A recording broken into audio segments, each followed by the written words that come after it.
மகிமை உண்டாவதாக. இந்த நாளிலே வந்திருக்கிற யாவரையும் கர்த்தர் தாமே ஆஸ்வதிப்பதாக. இந்த நாளிலே கர்த்தர் நியமித்த பிள்ளைகளை தேவன் இந்த நாளை கொண்டு வந்திருக்கிறார். வெயில் நிமித்தமாகவும் தேவனை எப்படியாவது ஆராதிக்கணும்னு சொல்லி வந்திருக்கிற உங்களை ஒவ்வொருவரையும் தேவன் தாமே ஆஸ்வதிக்க போறதுக்காக கர்த்தருக்கு நாம் மீண்டுமாக நம்ம நன்றி சொல்லாமா? ஹல்லேலூயா, சோத்திரம் ஆண்டவரே, சோத்திரம் சோத்திரம் சோத்திரம் சோத்திரம் சோத்திரம். இம்மட்டுமா எங்களை காத்து வழிநடத்துகிற ராஜாதி ராஜனே துதிக்கிறோமே, சோத்துரிக்கிற ஆண்டவரே. இந்த நாளிலே கர்த்தாவே அருமை பிள்ளைகளை கொண்டு வந்ததுக்காக சோத்திரம் ஆண்டவரே. இந்த வெயில் நிமித்தமாய் கர்த்தாவே பிள்ளைகளுக்கு கர்த்தாவே ஏற்ற சுகத்தை ஏற்ற பலத்தை கொடுத்து நீ அன்பு போடுறதுக்காக சோத்திரம். செய்தி வேலையிலே கர்த்தாவோட மகிமின்காரன் இறங்கி கிரியை செய்ய போடுறதுக்காக சோத்திரம்.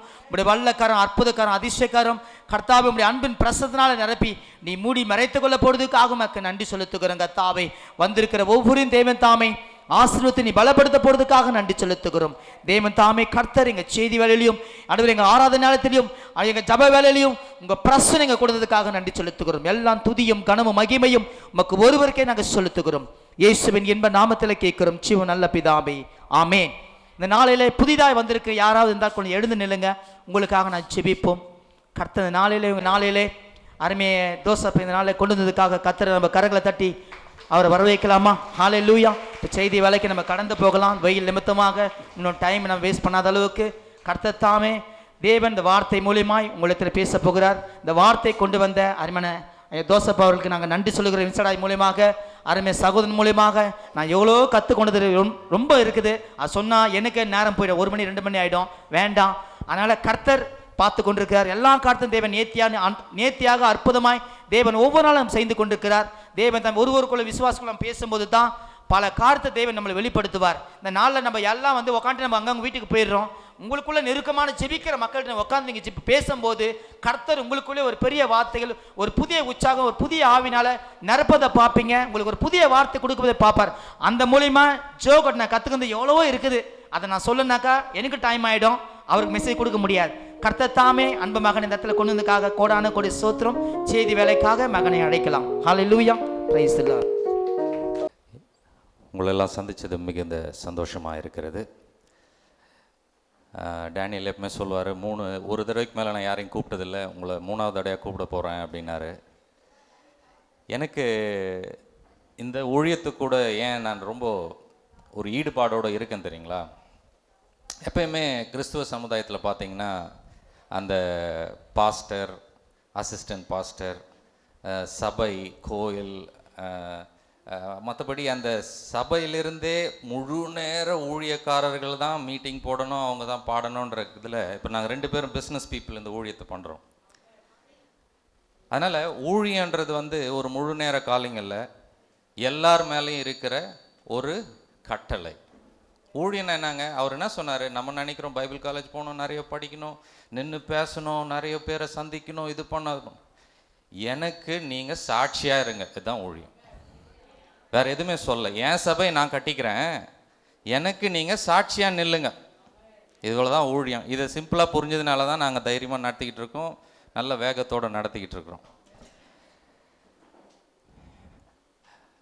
இந்த கால வேளையில் மிகவும் அனலான ஒரு மாதத்தில் நல்ல ஒரு அனலான வார்த்தையை கேட்போம். நாம் கிறிஸ்துவ வாழ்க்கையில் அதிகமாக அந்த பவுன்ஸ் ஆகாத பார்த்துக்கு தம்பி அப்படியே வால்யூம். கிறிஸ்துவ வாழ்க்கையில் நம்ம வளர்ச்சியை ஒரு நாளும் சந்திக்கிச்சிட்டே இருக்கோம். பாருங்கள், ஏதோ ஒரு விதை போட்டால் கூட அந்த மரம் வளரணும்னு ஆசைப்படுறோம். ஒரு வாழ்க்கையில் ஒருத்தர் வேலைக்கு சேர்றாங்கன்னா அவங்க ப்ரமோஷனை ஆசைப்படுறாங்க, வளர்ச்சியில் ஆசைப்படுறாங்க. அதே மாதிரி ஒரு சபை தொடக்கும் பொழுது அந்த சபை விருத்தி ஆகணும், வளரணும், எல்லாத்துலேயும் பெருக்கம் அடையணும், எல்லா விதத்துலையும் வளரணுன்றது ஒரு ஆத்மாக்குள்ளேயும் இருக்குது. அது எப்படி வந்ததுன்னா தேவன் அப்படி தான் வச்சிருக்கிறார். முதல் கட்டளை என்ன கொடுத்தாருங்க? மனுஷனை பார்த்து பழுகி பெருகு.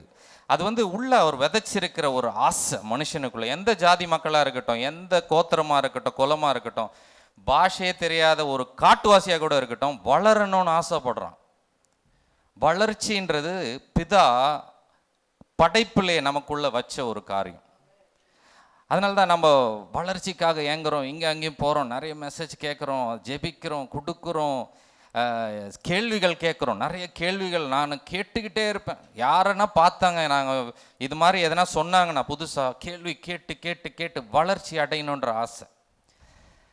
இயேசு கிறிஸ்து அந்த வளர்ச்சிக்காக இறங்கி வந்து ஒரு சில காரியங்களை நம்ம மனதில் இருந்து நம்ம விளக்கிக்கிட்டோம்னா, சரியாக விளங்கிக்கிட்டோம்னா வளர்ச்சி தானாக நடக்கும்ன்றதுக்காக தான் அவர் நிறைய பேசினார்.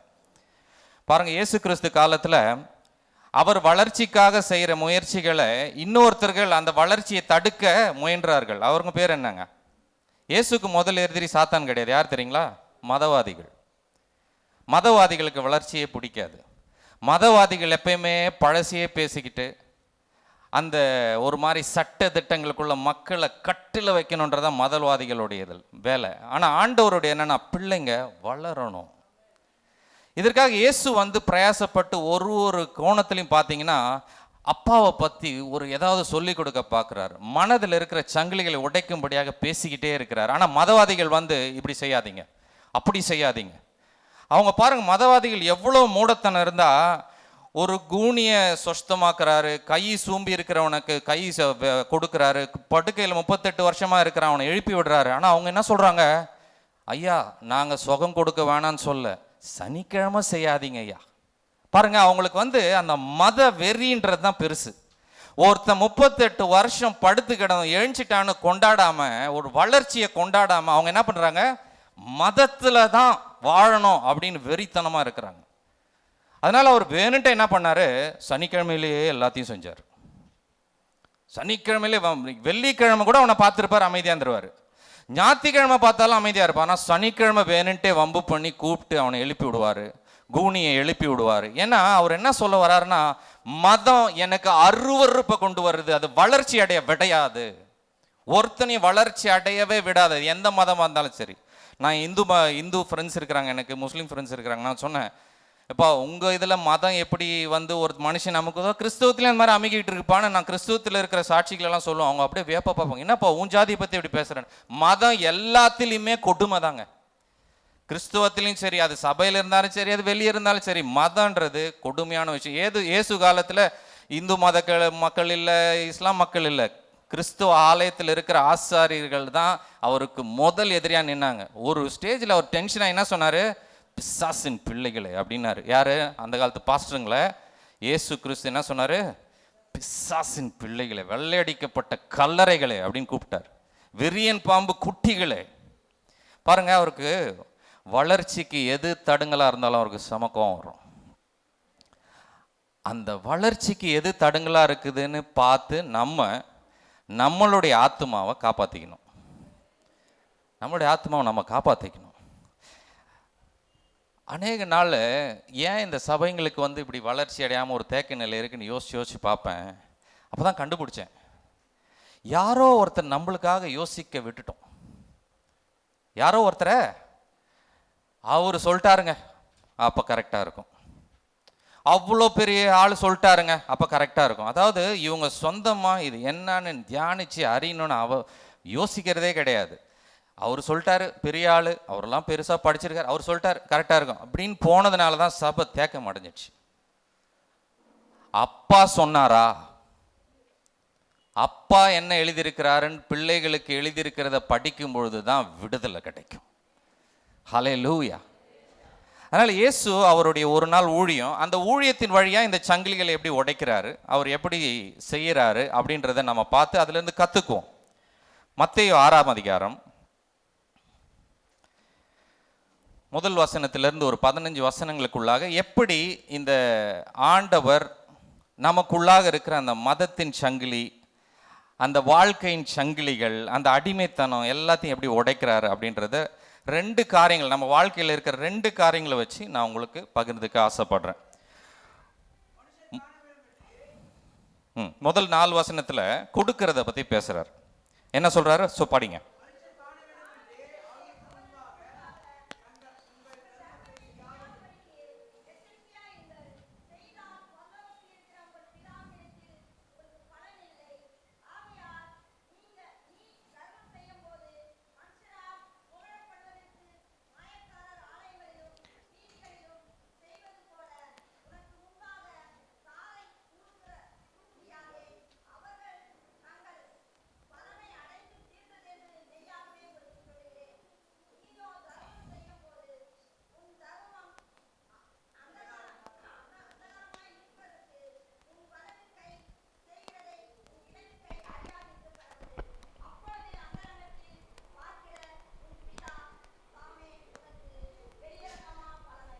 முதல்ல கொடுக்கறத பற்றி பேசுகிறார். அது எப்படி கொடுக்கணுன்றதை அவர் பேசலை. நீங்கள் வந்து இதை நல்லா ஆழமாக பார்க்கணும்.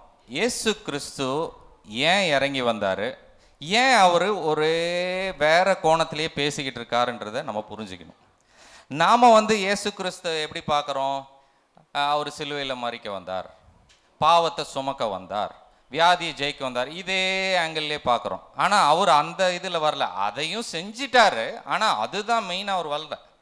ஏன்னா அவர் எந்த நோக்கத்தில் பிதா குமாரன் பரிசுத்தாவி ஏதோ ஒரு ஊழியத்தில் இடைப்பட்டிருக்கிறாங்க. அவங்களுடைய மனசில் என்னவோ அதை வச்சு தான் எல்லாத்தையுமே டீல் பண்ணுறாங்க. புரியுதுங்களா? அவங்க மனசில் ஒரு நோக்கத்தோடு இருக்கிறாங்க. அந்த நோக்கத்தில் எந்தெந்த சான்ஸ் கிடைச்சாலும் அந்த நோக்கத்தை நிறைவேற்ற பார்க்குறாங்க. இப்போ இந்த இடத்துல கொடுக்கறத பற்றி பேசுறது, ஜபத்தை பற்றி பேசுறது, ஊழியத்தை பற்றி பேசுறது, இல்லை எதாக இருந்தாலும் சரி, அவங்களோட ஒரு நோக்கம் இருக்குது. அந்த நோக்கத்தை இது வழியாக பேச பார்ப்பாங்க. அதான் வந்து அவங்களோட அந்த திரியேக தேவனுடைய ஊழியம். அவங்களோட முதல் நோக்கம் என்ன? எப்போ நமக்கு சுவிசேஷம் வந்தது தெரியுங்களா? இயேசு பிறந்து மரித்து உயிர் தெழுந்து நாம் ரட்சிப்பின் ஜெபம் பண்ணும்போது தான் நமக்கு சுவிசேஷம் நற்செய்தி அப்படின்னு நினச்சிக்கிட்டு இருக்கோம். அதனால தான் குழப்பமே. ஏன் எப்போ நற்செய்தி வந்தது? நற்செய்தினா என்னங்க? தேவன் தன்னுடைய வாழ்க்கையை மனுஷனுக்கு கொடுக்கறது. இது எப்போ நடந்தது? முதல்ல தேவன் தன்னுடைய வாழ்க்கையை ஒரு மனிதனுக்கு கொடுப்பது, ஊத்துவது தான் நற்செய்தி. அதுதான் சுவிசேஷம். அப்படின்னா அது எப்போ நடந்தது? ஆதியாகமத்தில் 1:26 நீங்கள் படிக்க வேணாம், அது எல்லாருக்கும் தெரிஞ்ச வசனம் தான். ஆதியாகமத்தில் மனுஷன் என்று ஒருத்தனே இல்லை, திரியேக தேவன் 3 பேரும் இடைப்பட்டு நாம் மனிதனை உண்டாக்குவோமாகன்னு சொல்லி தன்னுடைய ஜீவனை முதல்ல ஊத்துனாங்க பாருங்க. அதுதான் சுவிசேஷத்தின் நற்செய்தி. அங்கேயே தொடங்கிடுச்சு நற்செய்தி. நீங்க அங்கிருந்து சுவிசேஷத்தை தொடங்கலைன்னா இந்த பாதியிலிருந்து தொடங்குறது எல்லாத்துலேயுமே பிரச்சனை வரும். எப்பயுமே ஆதிக்கு போயிடணும். ஆதியிலிருந்து என்ன நோக்கத்தோடு அவங்க வேலை செய்கிறாங்கன்னு புரிஞ்சாதான் இவங்க இப்போ என்ன பேசுகிறாங்க. அந்த ஒரே நோக்கத்தை அவங்க இன்னும் மாற்றலை. அந்த நோக்கம் என்ன? மனுஷனை நாம் உண்டாக்குவோம், அவனை நேசிப்போம், அவனுக்காக எல்லாத்தையும் கொடுப்போம். நம்ம அன்பை நம்ம மூவருக்குள்ளாக எப்படி நமக்கு அன்புல வாழ்கிறோமோ அதே மாதிரி மனுஷனையை நம்மளோட இணைச்சி அவன் மேலே நம்ம அன்பை பொழிவோம். அவன் எந்த நிலைமையில இருந்தாலும் நாம் அவனை விட்டு கொடுக்க போகிறதில்ல. இதுதான் முதல் சுவிசேஷம். அதாவது இவன் நம்மளுக்கு ஏற்றபடி நம்ம சொன்னபடி செய்கிற வரைக்கும் அன்பு இல்லை. இவன் ஒருவேளை தவறு பண்ணி தூர போனாலும் இவனை விடாம திருப்பி கூட்டிட்டு வர போறோம். இதுதான் சுவிசேஷம். என்ன பண்ணாரு? அவர் சிருஷ்டிச்சு அவனை வச்சார். அவன் என்ன பண்ணான்? பிசாசின் பேச்சை கேட்டு வழுகி போனான். அதனால ஆண்டவர் விட்டுறல. பிதா குமாரன் பரிசுத்தாவி ஒரே நோக்கம், இங்க இருந்து போனவனை திருப்பி இங்க கூட்டிட்டு வந்து நம்ம திருப்பியும் கொண்டாடணும்ன்றதுதான் சுவிசேஷம். இவன் நழுவி போனாலும் நாம நழுவி எவ்வளோ போனாலும் நாம தான் மாறுறமே ஒழிய கர்த்தர் மாறாதவர். கர்த்தர் ஒருபோதும் மாறாதவர். எத்தனை வருஷமா பிளான் பண்றாரு, இவனை இதே இடத்துக்கு கூட்டிட்டு வந்து திருப்பி நிறுத்தி கொண்டாடணும். இந்த நோக்கத்தோடவே தான் இயேசு இறங்கி எல்லா இடத்துலையும் பிரசங்கம் பண்ணிட்டு இருக்கிறார். இதை மக்களுக்கு சொல்லி கொடுக்கணும். இவங்களுக்கு என்ன ஆயிடுச்சுன்னா, பிதா என்று ஒருத்தர் உருவாக்குனார்ன்றதை மாற்றி கடவுள்னு ஒருத்தர் இருக்கிறார், தேவன் ஒருத்தர் இருக்கிறாருன்னு மனுஷன் என்ன பண்ணிட்டான்? தேவனை ரொம்ப தூரமாக வச்சு நான் பாவத்தில் இருக்கிறேன்ட்டு இப்படி தூரமாக போயிட்டான். நான் ரொம்ப பாவி, நான் வந்து தகுதி இல்லாதவன் அப்படின்னு மனுஷன் தேவன் தேவன் தேவன் தேவன் கடவுள், பயங்கரமான ஒரு கடவுள், இயற்கைக்கு அப்பாற்பட்ட சக்தி அவர் அப்படின்லாம் பேர் வச்சு அவரை வேற மாதிரி பார்த்து பார்த்து பார்த்து பார்த்து பார்த்து என்ன பண்ணிட்டான்? நான் பாவி நான் பாவி நான் பாவின்னு தூர போக ஆரம்பிச்சிட்டான். அவர் வந்து என் பிள்ளை என் பிள்ளைன்னு கிட்ட வந்துனே இருக்காரு. இவன் என்ன பண்றான்? இவன் மனசுல தப்பா புரிஞ்சுக்கிட்டான். மனசுல ஃபுல்லா கோளாறு. யாரோ சொல்லி கொடுக்குறாங்க. சொல்லி கொடுத்து அந்த காலத்துல இருந்து அவங்க வந்து சொல்லி கொடுத்துட்டே இருக்காங்க. அவர் வந்து பாவத்துல உன்னோடு இடைப்பட முடியாது, அவர் பரிசுத்தமானவர், இப்படி இருந்தா அப்படி இருந்தாதான் அவர்கிட்ட நெருங்க முடியும், அப்படி இப்படின்னு சொல்லி சொல்லி சொல்லி சொல்லி சொல்லி சொல்லி என்ன பண்ணாங்க? அவனுக்குள்ள இந்த அன்பான ஆண்டவரை, இந்த அப்பாவை ஒரு பயங்கரமான கடவுளா மாத்தி அவரை பத்தி பேசினாலோ அவரை பத்தி படிச்சாலோ அவரை பத்தி யோசிச்சாலோ பயம் வர்ற மாதிரி பண்ணி விட்டாங்க. இந்த பயத்தின் நடுவுல இயேசு உள்ள வர்றார். அவர் சொன்ன என்ன தெரியுங்களா? முதல்ல அப்பாவை ஒருத்தனுக்கு தெரியாது. மத்தேயு 11:27. மத்தேயு 11:27. சகலமும் என் பிதாவினால் எனக்கு ஒப்பு கொடுக்கப்பட்டிருக்கிறது. பிதா தவிர வேறு ஒருவனும் குமாரனை அறியான். குமாரன் எவனுக்கு அவரை வெளிப்படுத்த சித்தமாய் இருக்கிறாரோ அவனும் தவிர வேறு ஒருவனும் பிதாவை அறியான். எல்லாருக்கும் பைபிள் நல்லா தெரியும். ஆபிரகாம் எப்படி இருந்தான்? ஆண்டவரோட நண்பன் மாதிரி பேசினான் இல்லையா? எல்லாருக்கும் தெரியுமா? ஆபிரகாம்னு ஒருத்தர் இருந்தா தெரியுமா? நண்பனா பேசிட்டு இருந்தான். மோசே 40 நாள் அவரோட மகிமையில அப்படியே மகிமையில நீந்திக்கிட்டு இருந்தான். 40 நாள் சாப்பாடு தண்ணி எதுவுமே கிடையாது. அப்படி இருந்தவங்கலாம் இருக்கிறாங்க, முகமெல்லாம் பேசியிருக்கிறாங்க, எல்லாமே பண்ணியிருக்கிறாங்க. ஆனால் இப்போ இயேசு சொல்றாரு பிதாவை யாருக்குமே தெரியாது அப்படின்றாரு. என்ன குழப்படி இது? அப்போ அவங்கெல்லாம் யாருக்கிட்ட பேசிட்டு இருந்தாங்க? பிதாவை யாருக்குமே தெரியாதா? அப்போ மோசே என்ன? அப்போ ஆபிரகாம் என்ன? ஈசாக்கு என்ன? யாக்கோபு என்ன? சண்டை போட்டு பரலோகத்திலிருந்து பிளஸ்ஸிங்கை இழுத்தானே யாக்கோபு, அவங்களுக்கெல்லாம் தெரியாதா? இயேசு சொல்றார் தெரியாது. தேவன் வேற, பிதா வேற. என்னன்னா உங்களுடைய அறிவுல தேவன்னு பார்க்குற வரைக்கும் அவரை நீங்க இன்னும் சரியா பார்க்கல. என்னைக்கு நீங்க தேவனை பிதான்னு பார்க்குறீங்களோ அன்னைக்கு தான் சரியான கிறிஸ்துவத்துக்குள்ளாக வந்திருக்கிறீங்க. பிதாவை ஒருத்தனுக்கும் தெரியல. இயேசு அதை வெளிப்படுத்த வர்றாரு. இப்போ இங்க கொடுக்கறத பத்தி பேசும்போது என்ன சொல்றாரு? 2 மனப்பான்மையை பத்தி பேசுறாரு. இல்லை நல்லா கவனிங்க. கிறிஸ்துவ சபையில் அது எவ்வளோ பெரிய பாஸ்டராக இருக்கட்டும், இல்லை சாதாரண ஒரு விசுவாசியாக இருக்கட்டும், சர்ச்சை பெருக்கிற ஆளாக இருக்கட்டும், இல்லை சபையை நடத்துகிற போதகராக இருக்கட்டும், 2 மனப்பான்மை தான் எல்லா கிறிஸ்துவனுக்குள்ளும் வேலை செய்யுது. ஒன்று அனாதையின் மனப்பான்மை, இன்னொன்று பிள்ளை என்ற ஸ்தானத்தில் வாழ்கிற ஒரு வெளிப்பாடு இருக்கிற ஒரு மனப்பான்மை. என்னங்க 2? ஒன்று அனாதையின் மனப்பான்மை, இன்னொன்று பிள்ளை என்ற மனப்பான்மை. இந்த 2 மனப்பான்மையில தான் நாம எப்படி இந்த கிறிஸ்துவ வாழ்க்கையில தேவனா பார்க்குறோமா பிதாவா பார்க்குறோமான்றதுல பெரிய விடுதலை கிடைக்கும். தேவனா பார்க்குறவருக்கு என்ன ஆகுதுங்க? நம்மளுடைய வாழ்க்கை அவரை விட்டு தூர போகுது. பிதாவா பார்க்கும்போது என்ன ஆகுதுங்க? வேற மாதிரி பார்த்து கிட்ட போகிறோம். அவர் மாறல. அவர் தேவன் ஒருத்தர், பிதா ஒருத்தன், 2 முகம் வச்சுக்கிட்டு இல்லை. நாம அவரை அப்படி பார்க்குறோம். நாம தான் அப்படி பார்க்குறோம். அப்படி பார்க்க வைக்கிறாங்க. அதனால தான் சொல்கிறேன், நிதானித்தறிந்து வார்த்தையை ஆவியானவரை வெளிப்படுத்த விட்டு நல்ல கலந்து டைம் உட்காரணும். மக்கள் உட்காரவே மாட்டுறாங்க. இப்போல்லாம் உட்காந்து படித்து ஆண்டவரே எனக்கு வெளிப்படுத்துன்னு கேட்குறதே கிடையாது. பெரிய ஊழியக்காரன் தான் அவர் சொல்கிறது கேட்டுக்கிறது, அவ்வளோதான். என்னப்பா என்ன சொல்ல வரீங்க? இந்த வசனத்தில் என்ன சொல்ல வரீங்க? வசனமா? நான்லாம் முழு வேதம் படிக்கணும்னு சொல்லி ப்ரெஷர் பண்ணினே தாங்க. அதில் எனக்கு ஒரு ஈடுபாடே கிடைக்கல. ட்ரை பண்ணேன், ஆனால் ஏதோ மதத்தில் ஏதோ செஞ்சிட்டு இருக்க மாதிரி இருந்தது. பாருங்கள், எனக்கு எபேசியரை நீங்கள் விளக்கி சொல்ல வரைக்கும் எபேசியரை படிச்சுக்கிட்டே இருக்க போகிறோன்னு காலையில் 6 அதிகாரம் திருப்பியும் சாயந்தரம் அதே 6 அதிகாரத்தை 3 மாதமாக படித்தேன் தொடர்ந்து.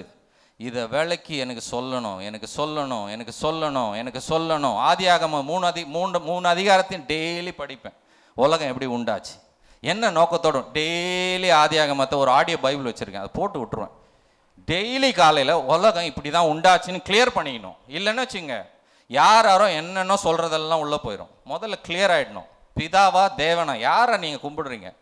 ஒரு தேவன் அப்படின்னா மதத்துக்குள்ளாக தள்ளப்படுவீங்க. தேவனன்னொன்னே பெரிய ஒரு பார்டர் ஒன்று வந்துடும். அவர் எங்கேயோ போயிடுற மாதிரி இருக்கும். நாம் ரொம்ப தூரமாக தகுதி இல்லாமல் அனாதையின் மனப்பான்மையில் பிச்சை எடுக்கிற மாதிரி இருக்கும். ஒரு மாதிரி ஒரு நம்பிக்கையே இருக்காது. எப்படியாவது செய்யுங்க. நிறைய பாஸ்டருங்க, ஒரு சில விசுவாசிங்க வந்து பதிலே கிடைக்கல பாஸ்டர், இன்னும் கண்ணீர் விட்டு பாருமா அப்படின்றார் பாஸ்டர். இன்னும் 21 நாள் ஜெபிச்சு பாருமா, பத்தலையா இன்னும் இருந்து பாருமா, இதை செய் அதை செய் போடுறாங்க. பிதாவை தெரிஞ்சன்னு வச்சுங்க, இயேசு எப்படி ஜெபிக்கிறாரு? பிதாவே என்னை எப்பயுமே கேட்குறீங்க. இதுதான் குமாரத்தின் பிரேயர். அனாதையின் பிரேயர் எப்படி இருக்கும்? எப்படியாவது கிடைக்குமா, இங்கே கிடைக்குமா, அங்கே கிடைக்குமா. பாருங்க, ஒரு ஆர்ஃபனேஜ் போகிறீங்கன்னு வச்சுங்க, எத்தனை தகப்பனார் இங்கே இருக்கீங்க, ஒரு ஆர்ஃபனேஜ் போகிறீங்க. அந்த ஆர்ஃபனேஜுக்கு உள்ள நீங்கள் போகிறதுக்கு முன்னாடி உங்கள் ஃபேமிலி போயிட்டாங்க. அந்த ஆர்ஃபனேஜில் நீங்கள் ஒரு விருந்து கொடுக்குறேன்னு ஃபோன் பண்ணி சொல்லியிருக்கிறீங்க, என் பிள்ளைக்கு பர்த்டே, நான் இந்த ஆர்ஃபனேஜுக்கு இன்னைக்கு விருந்து கொடுக்குறேன் அப்படின்னு. உங்களுக்கு முன்னாடி அவங்கெல்லாம் போயிட்டாங்க, அந்த ஆர்ஃபனேஜ் உள்ள உங்கள் குடும்பத்தினர் போயிட்டாங்க. அதுக்கப்புறம் நீங்கள் வரீங்க. டோர் என்ட்ரு ஆகும்போது அங்கே இருக்கிற அநேக குழந்தைகளில் ஒரே ஒரு குழந்தை உங்களை பார்த்து தைரியமாக ஓடியாரும். அது எந்த குழந்தை? உன் குழந்தை. ஆனால் மற்ற குழந்தைங்க எப்படி பார்க்கும்? இவர் என்ன கொடுப்பார் இன்னைக்கு, நல்ல பிரியாணி கிடைக்குமா, இல்லை வெறும் கேக் கொடுக்க போகிறாங்களா, ஏதாவது கொடுங்க ஐயா, பசிக்குது. அந்த நம்பிக்கை, அந்த தைரியம், அந்த ஓட்டம் ஏன் அவங்களுக்கு இல்லைன்னா, அனாதையின் மனப்பான்மை இருக்கிற வரைக்கும் தேக்கத்திலேயே வாழ வேண்டியதான். என்னைக்கு குமாரன்னு நினைக்கிறீங்களோ அப்பான்னு ஓடலாம். பிதா, குமாரன், பரிசுத்த ஆவி பயங்கரமா ஏங்குறாங்க, எனக்கு பிள்ளைங்க வேணும். அந்த திரியேக தேவனே பார்த்தீங்கன்னா முதல்ல பிதா, அப்புறம் குமாரன், பரிசுத்த ஆவி. ஆக்சுவலா மூல பாஷையில பார்த்தீங்கன்னா அது ஒரு அம்மா மாதிரி, ஒரு பெண்மையின் குணாதிசயம் கொண்டதான் பரிசுத்த ஆவியானவர்.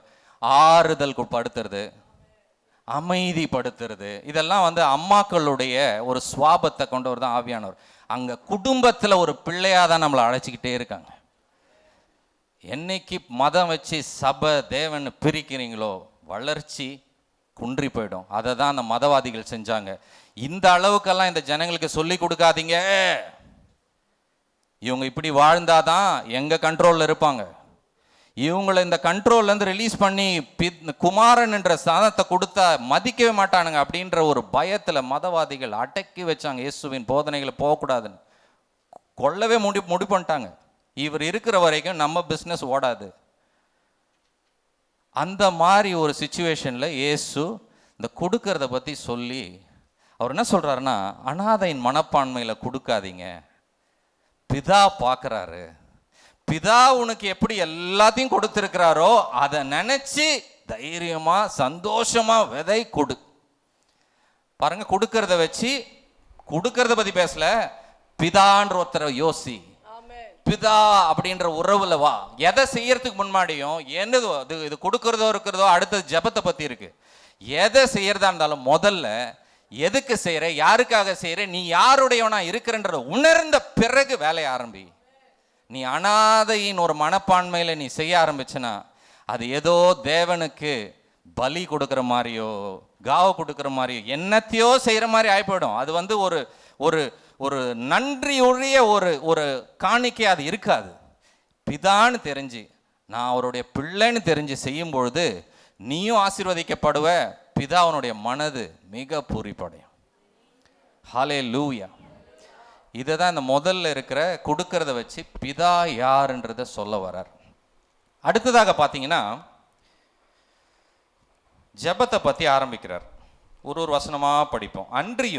அன்றியும் நீ ஜெபம் பண்ணும்போது மாயக்காரை போல் இருக்க வேண்டாம், மனுஷர் காணும்படியாக அவர்கள் ஜெப ஆலயங்களிலும் வீதிகளிலும் சந்தைகளிலும் நின்று ஜெபம் பண்ண விரும்புகிறார்கள், அவர்கள் தங்கள் பலனை அடைந்து தீர்ந்தார்கள் என்று மெய்யாகவே உங்களுக்கு சொல்லுகிறேன். நீங்கள் ஜெபம் பண்ணும்போது உங்கள் அறை வீட்டுக்குள் பிரவேசித்து உன் கதவை பூட்டி அந்தரங்கத்தில் இருக்கிற உன் பிதாவை நோக்கி ஜெபம் பண்ணு. அப்பொழுது அந்தரங்கத்தில் பார்க்கிற உன் பிதா வெளியரங்கமாய் உனக்கு பலனளிப்பார். அன்றியும் நீங்கள் ஜெபம் பண்ணும்போது அஞ்ஞானிகளைப் போல வீண் வார்த்தைகளை அளப்பாதையுங்கள், அவர்கள் அதிக வசனப்பினால் தங்கள் ஜெபம் கேட்கப்படும் என்று நினைக்கிறார்கள். அவர்களைப் போல நீங்கள் செய்யாதிருங்கள். உங்கள் பிதாவை நோக்கி நீங்கள் வேண்டிக் கொள்ளுகிறதற்கு முன்னமே உங்களுக்கு இன்னது தேவை என்று அவர் அறிந்திருக்கிறார். போதும். 3 வசனம் அனாதையை பத்தி பேசுது. கடைசியா படிச்ச வசனம் என்ன சொல்லுதுங்க? உங்க பிதா ஏற்கனவே நீங்க ஜெபத்து பண்றதுக்கு முன்னாடி அறிஞ்சிருக்கிறார். அப்போ ஒரு அனாதையின் ஜெபம் எப்படி இருக்கும்? என்ன அவர் வச்சிருக்கிறாருன்னு முதல்ல தெரியாது, அவருக்கும் எனக்கும் என்ன உறவுன்றதும் தெரியாது. இதுக்கு என்ன பண்ணுவாங்கன்னா, இந்த உள்ள இருக்கிற குழப்பத்தை மறைக்க இவங்களால தனியாக பிதா என்ற ஒரு நபரோட இணைப்பட முடியாமல் தெருவுக்கு போயிடுவாங்க. எப்பயுமே அனாதைங்க எங்கே விரும்புவாங்க? தெருவை தான் விரும்புவாங்க. இன்னொன்று, அனாதைங்க மக்களை திருப்திப்படுத்தணும். ஏன் மக்களை திருப்திப்படுத்தணும்? என்னுடைய உண்மை உள்ள அனாதையின் ஆவி இவங்களை கண்டுபிடிச்சிடக்கூடாதுன்னு சொல்ல என்ன பண்ணுவாங்க? பெரிய ஆள் மாதிரி காட்டுவாங்க. நான் ஆண்டவரோட டைரக்டாக பேசிக்கிட்டு இருக்கேன் அப்படின்னு தெருமுனையில் நின்று ஜெபிச்சு உள்ளே இருக்கிற அனாதை தன்மை வெளியே வரக்கூடாதுன்னு சொல்லிட்டு அந்த அனாதையின் மனப்பான்மையை ஆண்டவர் வெளிப்படுத்துகிறார். அவர் சொல்கிறாரு, அவங்களுக்கு ஏற்ற பலன் அவங்களுக்கு கிடைச்சிடுச்சு. அப்படின்னா அனாதையாக வாழணும்னு ஆசைப்படுறியா? வச்சுக்கோ, வாழ்ந்துக்கோ, உன் கையில் இருக்குது உன் லைஃப். ஆனால் நான் ஒரு வழி சொல்கிறேன்.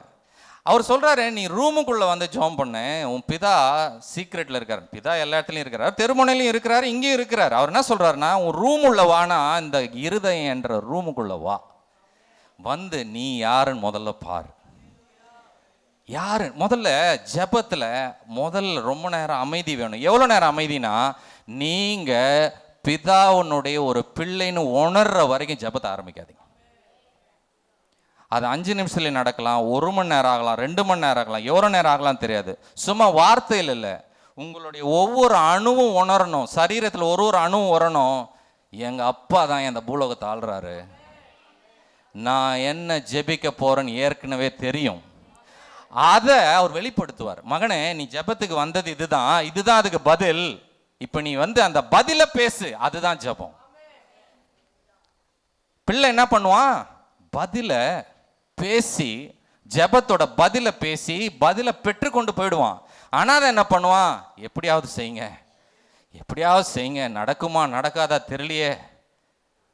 ராகுல் காந்தி மாதிரி உக்காந்து இருக்கிறாங்க. ஜெயிப்புமா ஜெயிக்க மாட்டோமா, இன்னாவது 2 மணிக்காவது ஏதாவது ரிசல்ட் வருமா? அது நம்ம அப்பா கிட்ட ஆகாது. அதனால இதில் முக்கியமான இது என்னென்னா, அநேக நேரம் பாருங்கள், நான் நீ பிரசங்கம் பண்ணுறேன். என்னுடைய கிறிஸ்துவ வாழ்க்கை அநேக ஆண்டுகள் நான் வாழ்ந்துருக்கிறேன். உண்மையான விடுதலை என்னைக்கு தெரியுமாங்க அடைஞ்சேன்? முதல்ல எனக்கு பிரசங்கம் பண்ணாங்க, இந்த மாதிரி நீ பாவியாக இருக்க, உனக்கு ஆண்டவர் தேவை. கரெக்ட், நான் பாவியாக இருக்கிறேன். ஆதாமின் பாவம் எல்லார் மேலேயும் இருக்குது. அந்த பாவத்திலிருந்து விடுதலைக்கு இயேசு வந்தார், ரசம், ரைட், எல்லாம் எடுத்துக்கிட்டேன். அது எத்தனையோ வருஷம் அப்படியே வாழ்கிறேன். நான் எங்கேயோ போய்கிட்டு இருக்கேன், நல்லவனாக வாழணும், சர்ச்சுக்கு போகணும், பைபிள் படிக்கணும், ஜெபம் பண்ணணும். இது எனக்கே தெரியாமல் ஒரு அனாதைக்கு எப்படின்னா, இந்த ரூல்ஸ் அண்ட் ரெகுலேஷன், இதை நீ செஞ்சணும், இத்தனை மணி நேரம் பண்ணணும், இது பண்ணணும். அதுதான் அனாதையினோட இது. பரபரன்னு இருப்பாங்க. இந்த காரை ஸ்டார்ட் பண்ணிட்டு கியர் போடாமல் அழுத்தினீங்க வச்சுக்கோங்க, சவுண்டு மட்டும் வரும். அதான் பெந்தகோஸ்து. சவுண்டு புஷ்ஷுன்னு வரும், சுற்றி தூசியெல்லாம் வரும், கார் நவராது. ஆனால் நீங்கள் கியர் போட்டு கார் நவுத்துங்களேன், அமைதியாக போவோம். ஹலோ, கியர் போட்டு கார் நவுத்துனா அமைதியாக போவோம், சவுண்டே இருக்காது, நல்லா போவோம். அதுதான் பிதாவின் வெளிப்பாடு. தெரிஞ்சதுன்னு வச்சிங்களேன், அடாடாடாடாடா, கிறிஸ்துவ வாழ்க்கை இவ்வளோ நல்லா இருக்குது அப்படின்னு என்னைக்கு நான் உணர்ந்தனோ அன்றைக்கி தாங்க உண்மையாக ரட்சிப்பை உணர்ந்தேன். மற்றபடி கொடுக்கறது சவுண்டு, அவன் ஒரு பெரிய சவுண்டு கொடுத்தா அதை விட பெரிய சவுண்டு நான் கொடுத்து திருப்திப்படுத்திக்கிறது, அதெல்லாம் அனாதையின் மனப்பான்மை. இந்த ஸ்ட்ரீட் ஓரத்தில் நின்று யாருன்னு காட்டுறது.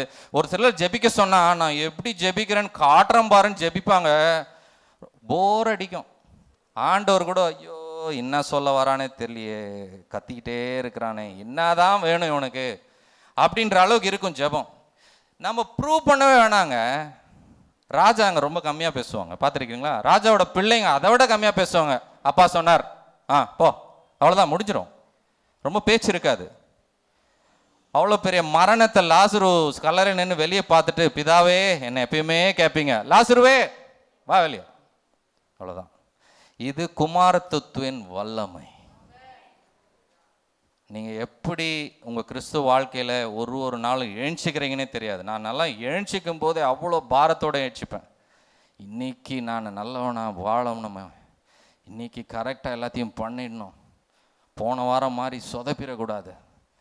அந்த பாரம், இதை அதை செய்யணும், ஆண்டவரை திருப்திப்படுத்தணும், இன்னும் அவருக்குள்ளே வளரணும். அவருக்குள்ளெல்லாம் இன்னும் வளர முடியாதுங்க. அவர் குமாரன் ஆகிட்டாருன்னா குமாரனை தான் வாழணும். அவரை பற்றி வெளிப்பாடு வேணா வளரட்டும், நாம் அவருக்குள்ளே இன்னும் எதுவும் வளர முடியாது. குமாரன்னா குமாரன் தான், வேற எதுவும் தலைப்பே கொடுக்க முடியாது. அதனால் இந்த கட்டிலிருந்து இன்னையிலேருந்து ஒரு முடிவு பண்ணுங்க, பிதாவே எனக்கு உண்மை வெளிப்படுத்துங்க. இந்த சடங்காச்சாரம், இந்த நியாய பிரமாணம், இந்த கோட்பாடுகள், இந்த சபை, தேவன், இந்த பிரிவுகளிலிருந்து என்னை விடுதலை செஞ்சு பிதா என்ற வெளிப்பாட்டில், குமாரன் என்ற வெளிப்பாட்டில் என்னை நடக்க செய்யுங்க. இதுதான் உண்மையான கிறிஸ்துவத்தின் ரட்சிப்பு. இதை தான் கொடுக்க வந்தார். இயேசு மரிச்ச பிறகு திரைச்சீலை 2 கிழிஞ்சிச்சான். படிச்சிருக்கீங்களா? அது என்ன அர்த்தம் தெரியுங்களா? பிதா உனக்குள்ள ஊத்துறதுக்கு அங்கிருந்து வெளியே வந்துட்டார். அவரை போட்டு பூட்டி மதவாதிகள் உள்ள அடக்கி வச்சிருந்தாங்க. பிதானா உள்ள இருக்காரு, நாங்க மட்டும் தான் போக முடியும், என்ன வேணுமோ என்கிட்ட சொல்லு, நான் போய் பேசிட்டு வரேன், இப்படிதான் வச்சிருந்தாங்க. இயேசு கிறிஸ்து எல்லாம் முடிந்தது சொன்னோன்னே என்ன சொல்ல வந்தார்? இனிமே தேவன் மக்கள் என்ற பிரிவு கிடையாது, பிதா பிள்ளை உறவு என்ற ஒன்று தொடங்கி விட்டது, இதுக்கு முடிவு கட்டிட்டேன்னு கிழிச்சார். 2 மதவாதிகள்லாம் சபையிலேருந்து அல்லறி அடிச்சு ஓடுறாங்க. சபையே இல்லை இப்போ. எதுக்காக அவங்க பாடுபட்டு அந்த சபையை கட்டி கட்டி கட்டி வச்சிருந்தாங்களோ தரமட்டமாக்கிட்டார். கோவம், என்ன கோவம்? முதல்ல இப்படி தான் நான் உருவாக்கினேன், இப்படி தான் வாழணும்னு வச்சிருக்கிறேன், எனக்கும் இவங்களுக்கும் இவ்வளோ பெரிய பிளவை கொண்டு வந்தீங்களேன்னு இடிச்சு தள்ளினார். இதுதான் முதல் ரட்சிப்பின் சின்னமே. அப்படிதான் முதல்ல ரட்சிப்பே இப்படிதான் தொடங்குச்சு, இடிச்சிட்டாரு. இப்படிதான் ரட்சிப்பு தொடங்குறாரு. எது சபையை கட்டுறதில்ல, சபையை இடிச்சுதான் ரட்சிப்பே தொடங்குறாரு. இதுக்கு தான் நான் வந்தேன். அப்போ இந்த அனாதையின் மனப்பான்மையில் ஜெபிக்காம ஒரு பிள்ளையை எப்படி ஜெபிக்கணும்னு மீண்டுமா அந்த கடைசி வசனம் 7ஆம் வசனம். அன்றியும் நீங்கள் ஜெபம் பண்ணும்போது 8ஆம் வசனம் சார். அவர்களைப் போல நீங்கள் செய்யாதிருங்கள். உங்கள் பிதாவை நோக்கி நீங்கள் வேண்டிக் கொள்ளுகிறதற்கு முன்னமே உங்களுக்கு இன்னது தேவை என்று அவர் அறிந்திருக்கிறார். தாங்க. எத்தனை பேர் இனிமேல் பிள்ளை மாதிரி ஜெபிக்கங்க?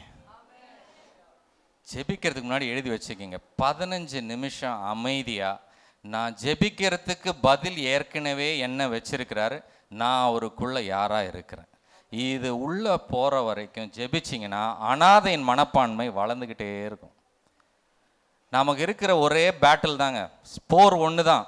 அனாதையா வாழ போறோமா இல்லை பிள்ளையா வாழ போறோமா? இந்த இன்னைக்கு பாருங்க, அநேக ஊழியக்காரங்களாம் எனக்கு ஃப்ரெண்டாக இருக்கிறாங்க. எவ்வளோ டயர்டாக இருக்காங்க தெரியுங்களா? என்கிட்ட கண்ணீர் விட்டு அழுது நான் எப்போ வேணா கூப்பிட்டு ஃபெலோஷிப் பண்ணும்போது சொல்லுவாங்க, ஊழியமே பண்ண முடியலங்க, பாரமாக இருக்குது. ஏன் தெரியுங்களா? அனாதையின் மனப்பான்மை பாரத்தை கொண்டு வரும், பிள்ளையின் மனப்பான்மை கொந்தளிப்பை கொண்டு வரும், சந்தோஷத்தை கொண்டு வரும், வாழணும்னு ஆசை எப்போ தெரியுங்களா வரும்? ஒரு அப்பா பிள்ளையை பார்த்து மகனேன்னு கட்டி பிடிக்கும்போது தான் வாழணும்னு ஆசை வரும். அனாதைங்களுக்கு அந்த ஆசையே வராது. எப்படா சாவமோன்னு வாழ்வாங்க, என்னத்துக்கடா பிறந்தோன்னு வாழ்வாங்க.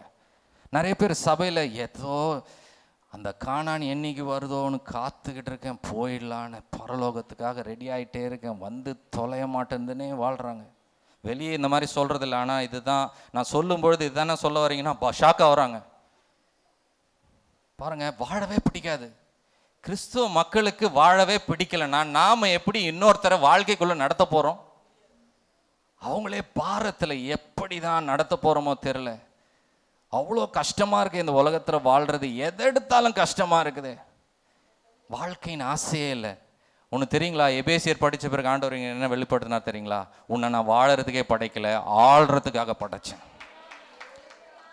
எழுதி வச்சிங்க. எபேசியர் 2:7 ஒரு நாளும் படிக்க. கிறிஸ்துவோடு கூட வலது பார்சத்தில் உன்னை வீற்றிருக்க செய்திருக்கிறேன். உங்க ஹவுஸ் அட்ரஸ் உங்க ஆதார் கார்டில் இருக்கிறது இல்லை, பரலோகத்தில் தேவன் பக்கத்தில் உட்காந்துருக்கீங்க, அதுதான் உங்க ஹவுஸ் அட்ரஸ். இப்படி வாழும்படியாக தான் உன்னை நான் ரட்சிப்பு கொடுத்து என்னுடைய குடும்பத்தில் ஒன்னா என் குமாரன் பக்கத்தில் உட்கார வச்சுட்டு உலகத்தை ஆள்றான்னு நம்மளுக்கு இன்விடேஷன் கொடுத்துருக்கிறார். பிள்ளை பிள்ளை சொல்லுங்க, நான் அப்பாவின் பிள்ளை, அப்பாவின் பிள்ளை, அப்பாவின் பிள்ளை. அந்த வசனத்தை ஒரு நாள் அந்த 8ஆம் வசனத்தை படிச்சுட்டு ஜெபத்தை ஆரம்பிங்க. நான் செய்ய போகிற ஜெபத்துக்கு பதிலும் தெரியும், என்ன ஜெபிக்க போகிறனும் தெரியும், எப்படி கொடுக்க போகிறனும் தெரியும். இதுதான் எங்கள் அப்பான்றதுல துதிக்க ஆரம்பிங்க, துதிக்க ஆரம்பிங்க, துதிக்க ஆரம்பிங்க. பதிலை சொல்லி துதிக்க ஆரம்பிங்க. அந்த ப்ரேயருக்கு பதில் என்னவா இருக்கும், என்ன கொடுக்க ஆசைப்படுறாருன்னு சொல்லி சொல்லி சொல்லி சொல்லி களி கூறுங்கள். இதுதான் பிள்ளையின் ஜெபம். ஹல்லேலூயா. தொடர்ந்து இப்படி ஜெபியுங்கள்னு சொல்லி கொடுக்குறார். நீங்கள் ஜெபம் பண்ண வேண்டியதாவது சொல்லுங்க. பரமண்டலத்தில் இருக்கிற எங்கள் பிதாவே, உம்முடைய நாமம் பரிசுத்தப்படுவதாக. போதும். நான் சொன்னேன், பரலோகத்தில் முடிவு பண்ணி நம்மளை உண்டாக்குனாரு. அதுதான் சுவிசேஷமா ஆதியாகமத்திலே தொடங்கி இருக்கிறார். பரமண்டலங்களில் இருக்கிற எங்கள் பிதாவே. அதனால என்ன சொல்ல வர்றாருன்னா, ஏதோ ஒரு பாவம் நம்மளை இன்னும் பிரிச்சிருக்குன்னு நீ நம்புறல்ல, அதெல்லாம் கிடையாது. உன் பிதா பரலோகத்தில் இருக்கார், நீயும் அவரோடு இருக்கிற முழு உணர்வு வேணும். இந்த வெளிப்பாடுல இருந்து மட்டும் கலங்கவே கலங்காதீங்க. நான் இங்க இருக்கிறேன், அவர் அங்கேயும் எங்கேயோ இருக்கிறார். இல்லை, நீங்க சொல்லலாம், பரலோகத்தை அட்ரஸ் பண்ணி. நீ உங்களுக்கு பிளவே கிடையாது, ரெண்டுத்துக்கும் பிளவே கிடையாது, ஒன்னாக்கிட்டாரு. ஹல்லேலூயா. அப்பாக்கு பிள்ளைனா பிள்ளைக்கு பெட்ரூம் மட்டும் தான் கண்ட்ரோலா? ஹால்லாம் கண்ட்ரோல் இல்லையா? கிச்சன் கண்ட்ரோல் இல்லையா? எல்லாமே அப்பான்னு கூப்பிட்ட உடனே பரலோகமும் சொந்தமாயிடுச்சு. அதனால நீங்க ஒரு தடவையும் பரலோகத்தில் இருக்கிற எங்கள் பிதாவேன்னு சொல்லும்போது பூலோகத்திலிருந்தே பரலோகத்தை கண்ட்ரோல் பண்றீங்க. இன்னும் தொடர்ந்து மத்தேயுல சொல்லிட்டு அதே சாப்டர்ல படிச்சுட்டு போனீங்கன்னா, பரலோகத்தில் இருக்கிறத கட்டவும் உங்களுக்கு அதிகாரம் கொடுத்திருக்கிறேன். இதெல்லாம் அனாதைங்களுக்கு புரியாது. அவங்களுக்கு நீங்க இந்த மாதிரி ஆண்டவரோட அன்பை சொன்ன நான் பார்த்துருக்கேன். என்ன தெரியுங்களா, அந்த அளவுக்கு நான் தகுதி இல்லை பிரதர். அதுக்கெல்லாம் ரொம்ப பரிசுத்தமா வாழ்ந்தாதான் அந்த தகுதி கிடைச்சி நானே ஆண்டவர்கிட்ட மோசே மாதிரிலாம் பேச முடியும், ஆபிரகாமெல்லாம் பேசணும்னா அதுக்கு பயங்கர பரிசுத்தம் வேணும் பிரதர். அந்த பரிசுத்தம் செத்தாலும் கிடைக்காது, அதை கொடுத்தாதான் வாங்கிக்க முடியும். அதெல்லாம் வேலை செஞ்சாலும் அந்த பரிசுத்தத்தில் வளர்க்க முடியாது. அது பிதா பிதா பிதான்னு சொல்ல சொல்ல சொல்ல சொல்ல குமாரனா மாற மாற மாற அந்த பரிசுத்தம் வெளிப்படும். பாருங்க, என் பையன் இத்தினூண்டு இருக்கும்போது ரெண்டு பேரும் எங்கன்னா போனோன்னா, அப்பா மாதிரியே இருக்கிறான்பா அப்படின்னா, அவன் இத்தினூண்டு இருக்கிறான், நான் இவ்வளோ ஆயிட்டு இருக்கேன், அப்பா மாதிரியே இருக்கிறான். என்ன சொல்ல வரேன்னா, அதே சாயல் அங்க இருக்குது. நீங்க பிதான்னு சொல்லும்போது அந்த அளவுக்கு பரிசுத்தம் இல்லைன்னா அந்த சாயல் வளர்ந்துகிட்டே இருக்குன்றது நிச்சயத்துல வளரணும்.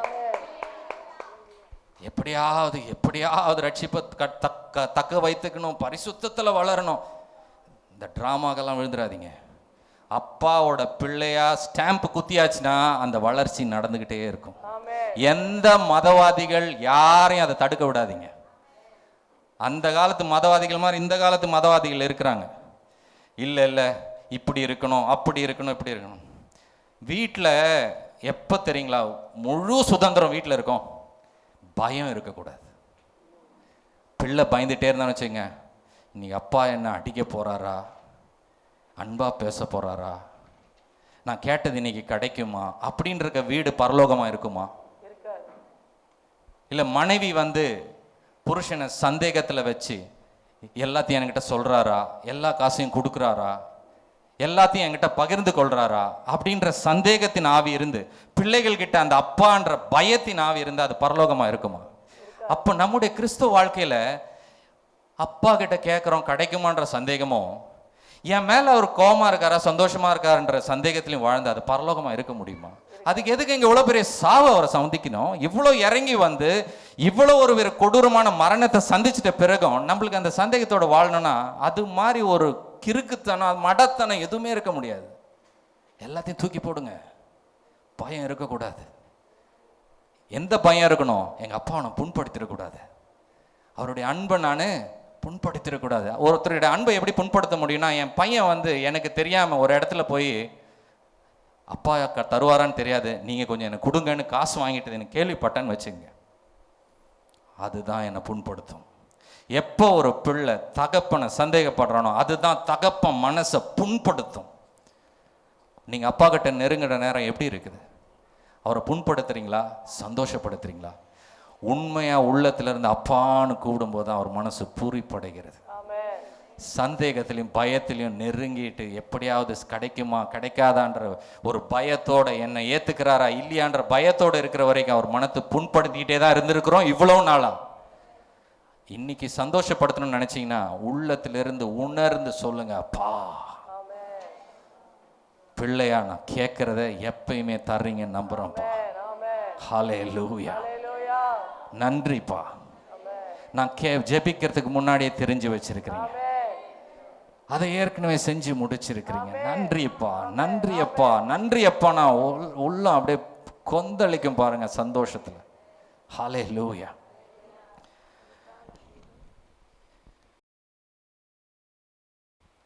பரமண்டலத்தில் இருக்கிற எங்கள் பிதாவே, உம்முடைய நாமம் பரிசுத்தப்படுவதாக. போதும், அதை இன்னும் நான் சொல்ல வேண்டியிருக்கேங்க.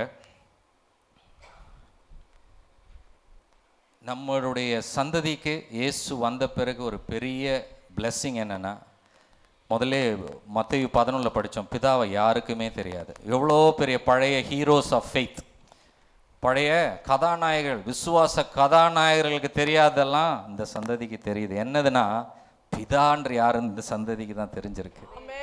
மோசேக்கு தெரியாது, ஆபிரகாமுக்கு தெரியாது, ஈசாக்கு தெரியாது, யாக்கோபுக்கு தெரியாதது இயேசு சொல்றாரு அவங்களுக்கெல்லாம் தெரியாது, பிதாவை உங்களுக்கு தெரியும். இப்படி ப்ரே பண்ணுங்க. என்னன்னு ப்ரே பண்ணுங்க?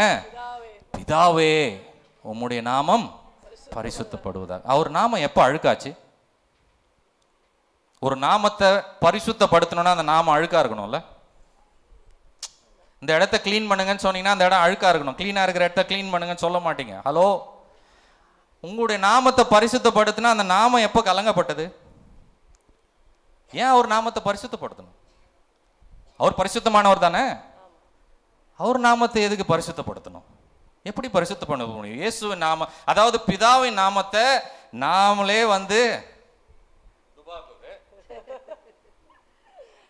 ஏதோ எப்படியாவதுன்னு அனாதையிலிருந்து இப்போ அப்படியே மாறிட்டு வரும். நம்ம இவர் நாமத்தை பரிசுத்தப்படுத்த சொல்லி தேவன் சொல்லி கொடுப்பாரா? இயேசு இவங்களே அடிமைத்தனத்தில் வாழ்ந்துட்டு இருக்கோம் நம்பலாம். இவங்க எப்படி எங்க அப்பா நாமத்தை பரிசுத்தப்படுத்த முடியும்னு நம்பி இயேசு அதோட ஜபமா சொல்லி கொடுக்குறாரு. பரமண்டல இருக்கிற எங்கள் பிதாவே உம்முடைய நாமம். அவருடைய நாமம் என்ன? நாமத்தை பரிசுத்தப்படுத்தணும் அப்படின்னா அவரோட நாமம் என்ன? அவர் சொல்லியிருக்கணும், பிதாவே குமாரனுடைய நாமத்தை பரிசுத்தப்படுத்துங்கன்னு சொன்னா இயேசுன்னு ஒரு பேர் இருக்குது, யெஷுவான்னு ஒரு பேர் இருக்குது. ஏதோ எந்த பாஷையில சொன்னாலும் ஒரு பேர் இருக்குது இல்லைங்களா? பிதாவே உம்முடைய குமாரனுடைய நாமத்தை பரிசுத்தப்படுத்துங்கன்னு சொன்னாவது ஏதோ ஒரு பேராவது இருக்குது. உம்முடைய நாமத்தை பரிசுத்தப்படுத்துங்க அப்படின்னா அவருக்கு எங்க பேர் இருக்குது? என்ன பேர் இருக்குது அவருக்கு? அவருக்கு பேர் என்னங்க? பிதாவோட பேர் என்ன? சொல்லுங்க, சத்தமா சொல்லுங்க. இல்ல அவருக்கு பேர் இருக்கா? மோசே கேட்டானா? மோசே பார்வோன் கிட்ட போறதுக்கு முன்னாடி கேட்டானா? என்னான்னு கேட்டான்? அனுப்புறீங்க, யார் அனுப்புறீங்கன்னு கேட்பானுங்க. ஏன்னா அங்க போனோடனே நைலுக்கு ஒரு கடவுள் இருக்கு, இதுக்கு ஒரு கடவுள் இருக்கு, அதுக்கு ஒரு கடவுள் இருக்கு. அவன் பேரா ஒரு லிஸ்ட் சொல்றான். என்ன அனுப்புறீங்க? டே ஆண்டவர் பேர் என்னடா? எங்களுக்கு இப்படி ஒரு பேர் இருக்குது, உனக்கு என்னடா பேரு அப்படின்னு கேட்டா நான் என்ன சொல்லுவேன்? உங்க பேர் என்னன்னு கேட்டான். அவர் என்ன சொன்னாரு? பேர் இல்லடான்னாரு. எனக்கு பேர் இல்லை, நான் இருக்கிறேன். அப்போ அவர் நாமமே இல்லையா, அதை எப்படி பரிசுத்தப்படுத்துறது? அவருக்கு என்ன நாமம் தெரியுங்களா? அவருக்கு ஒரு சில வாழ்க்கையை பார்த்தாங்க. பழைய ஏற்பாட்டில் மக்கள் எல்லாம் ஒரு சில வாழ்க்கையை பார்த்தாங்க. ஆபிரகாம் வாழ்க்கையை பார்த்தாங்க, ஈசாக்கோட வாழ்க்கையை பார்த்தாங்க, மோசேயோட வாழ்க்கையை பார்த்தாங்க, யோசேப்போட வாழ்க்கையை பார்த்தாங்க. யோசேப்புக்கு அவன் வாழ்க்கையில் அந்த அந்த ராஜ்யத்தில் சொல்கிறாங்க, யோசேப்பின் தேவன் பயங்கரம்பா, எது பிரச்சனையாக இருந்தாலும் யோசேப் கிட்ட சொல்லு, அவன் அவங்க தேவன் கிட்ட கேட்டு நம்மளுக்கு கரெக்டாக சொல்லிடுவான். அப்போ இவங்கெல்லாம் என்ன பண்ணுறாங்க, நம்ம பிதாவுக்கு ஒரு பேர் வைக்கிறாங்க. என்ன பேரு? நம்ம பேர் வச்சு அவருக்கு பேர் வைக்கிறாங்க. யோசேப்பின் தேவன், ஆபிரகாமின் தேவன், ஈசாக்கின் தேவன். நம்ம அப்பாக்கு நம்ம பேர் வச்சே அவருக்கு பேர் வச்சுக்கணும்னு ஆசை. அவருக்கு ரொம்ப ஆசை, அவருக்கு ரொம்ப ஆசை. மக்கள் எல்லாம் சுத்தி இருக்கவங்க புருஷோத்தின் தேவனை நான் தெரிஞ்சுக்கணும், சாந்தியோட தேவனை நான் தெரிஞ்சுக்கணும், சுமதியோட தேவனை நான் தெரிஞ்சுக்கணும் அப்படின்னு புறஜாதிகள் சொல்லணும்னு நம்ம அப்பாவுக்கு ரொம்ப ஆசை. எனக்கு பேர் இல்லை, உன் பேரை வச்சு என்னை கூப்பிடுற அளவுக்கு என்னை விட்டுறா, கலக்கிறேன் அப்படின்றார். உன் பேரை வச்சு உங்கள் ஆஃபீஸில் நீங்கள் போகிறீங்க, டே டே டே சுதாகர் இருக்கிறான் பாரு, அவங்க ஆண்டவர் பயங்கரம், அவன் பாரு என்ன கான்ஃபிடென்ஸில் இருக்கிறான் பாரு, நம்ம ஆஃபீஸே கலங்கி போனாலும் அவன் பாரு எவ்வளோ அமைதியாக இருக்கான். அதுதான்டா உண்மையான கிறிஸ்தவன்டா. இன்னைக்கு ஆஃபீஸுங்களெல்லாம் போனால் அப்படி இல்லை. புறஜாதியம் கத்துறதுக்கு முன்னாடி கிறிஸ்தவன் லவோன்னு கத்துறான். என்ன போதோ, வேலை இருக்குமா, போயிடுமா, இன்னும் பணம் வீழ்ச்சி அடைஞ்சுனே இருக்கேன், நாளைக்கு வேலை இருக்குமா. அவங்களுக்கு வித்தியாசமே தெரியல. நம்மளும் கூக்குரல் இடுறோம், இவனும் கூக்குரல் இடுறான். ரைட், எல்லாரும் எல்லா தேவனும் கூக்குரல், கிறிஸ்தவனும் கூக்குரல், எல்லாருமே கூக்குரல். அந்த இடத்துல ஒரு பிள்ளைய ஆண்டவர் தேடுறாரு. வித்தியாசமா உட்காந்துட்டு இருப்பான், கொந்தளிக்கிற கடல் நடுவில் தூங்குற ஒருத்தனை தேடுறாரு. டேய் இந்த கொந்தளிப்புல ஒருத்தன் தூங்குறான்டா, அவனை எழுப்பு. அவன் எழுந்து எங்க அப்பா எல்லாம் கரெக்டா பார்த்துக்குவார் அப்படின்னு திருப்பி தூங்க போறான் பாரு. அவனோட தேவன் தான் உண்மையான தேவன்னு எல்லா புறஜாதிகளும் அப்பாவுக்கு பேர் கொடுக்குறாங்க, நம்ம பேரை வச்சு. வேணுமா இப்படி ஒரு வாழ்க்கை? ஹல்லேலூயா. சுத்தமான எங்க போனாலும் ஒரு சாட்சியே இல்லாத இந்த ஒரு நாமத்தை எடுத்து இவர் இவரோட தேவன் பான் சொல்லும் போது நம்முடைய நாமம் பரிசுத்தப்படுத்தப்படுகிறது. ஹல்லேலூயா. விடுதலை ஆகட்டும், இங்க இருக்கிற மனதுகள் எல்லாம் விடுதலை ஆகட்டும், அப்பாவின் வெளிப்பாட்டினால விடுதலை ஆகட்டும். ஹல்லேலூயா, ஹல்லேலூயா. என்ன ஒரு அன்பு, என்ன ஒரு அன்பு பாருங்க. இப்பெல்லாம் ஆஃபீஸில் வேலைக்கு ரெஸ்யூமே கொடுத்தோன்னா இவ்வளோ அளவுக்கு வருது, அதிலிருந்து பொறுக்கி எடுக்கிறான். அதாவது இதில் எவ்வளோ குறை கண்டுபிடிக்குமோ கண்டுபிடிச்சி தான் ஒரு கம்பெனிக்கு ஆள் எடுக்கிறான், அவ்வளோ தேர்ந்தெடுத்து எடுக்கிறான். ஆனால் இந்த மாதிரி குப்பையில் வாழ்கிறவனோட பேர் எனக்கு வேணும்னு இறங்கி வந்த ஒரே தேவன் இவர் தான்.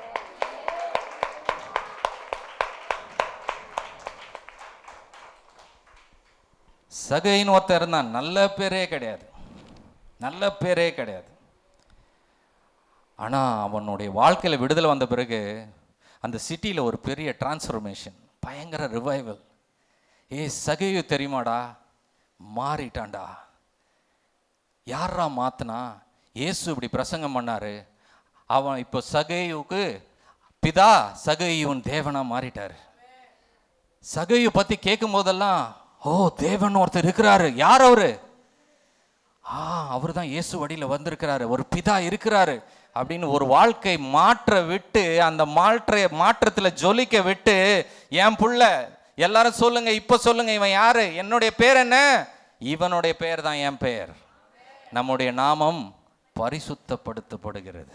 ஹல்லேலூயா, ஹல்லேலூயா. இப்படிப்பட்ட ஒரு பிதாவை தான் நாம் வணங்கி கொண்டிருக்கிறோம். ஒரு 2 நிமிட கண்ணில் மூடி இந்த அப்படியே தியானிங்க. ஆண்டவரே நன்றிப்பா, மதத்தின் ஆவி கலைந்து போகிறதை எண்ணி துதிக்கிறேன்.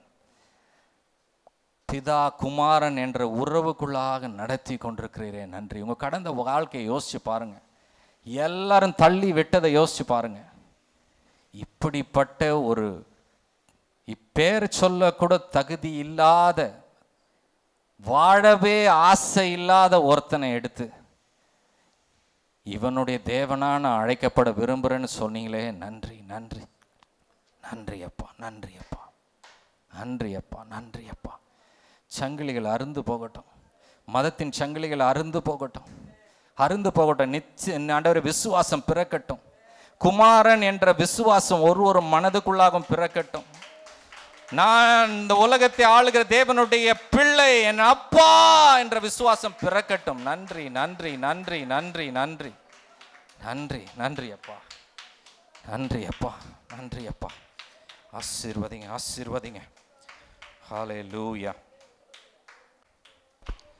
உம்முடைய ராஜ்யம் வருவதாக, உம்முடைய சித்தம் பரமண்டலத்திலே செய்யப்படுகிறது போல பூமியிலேயும் செய்யப்படுவதாக. போதும்.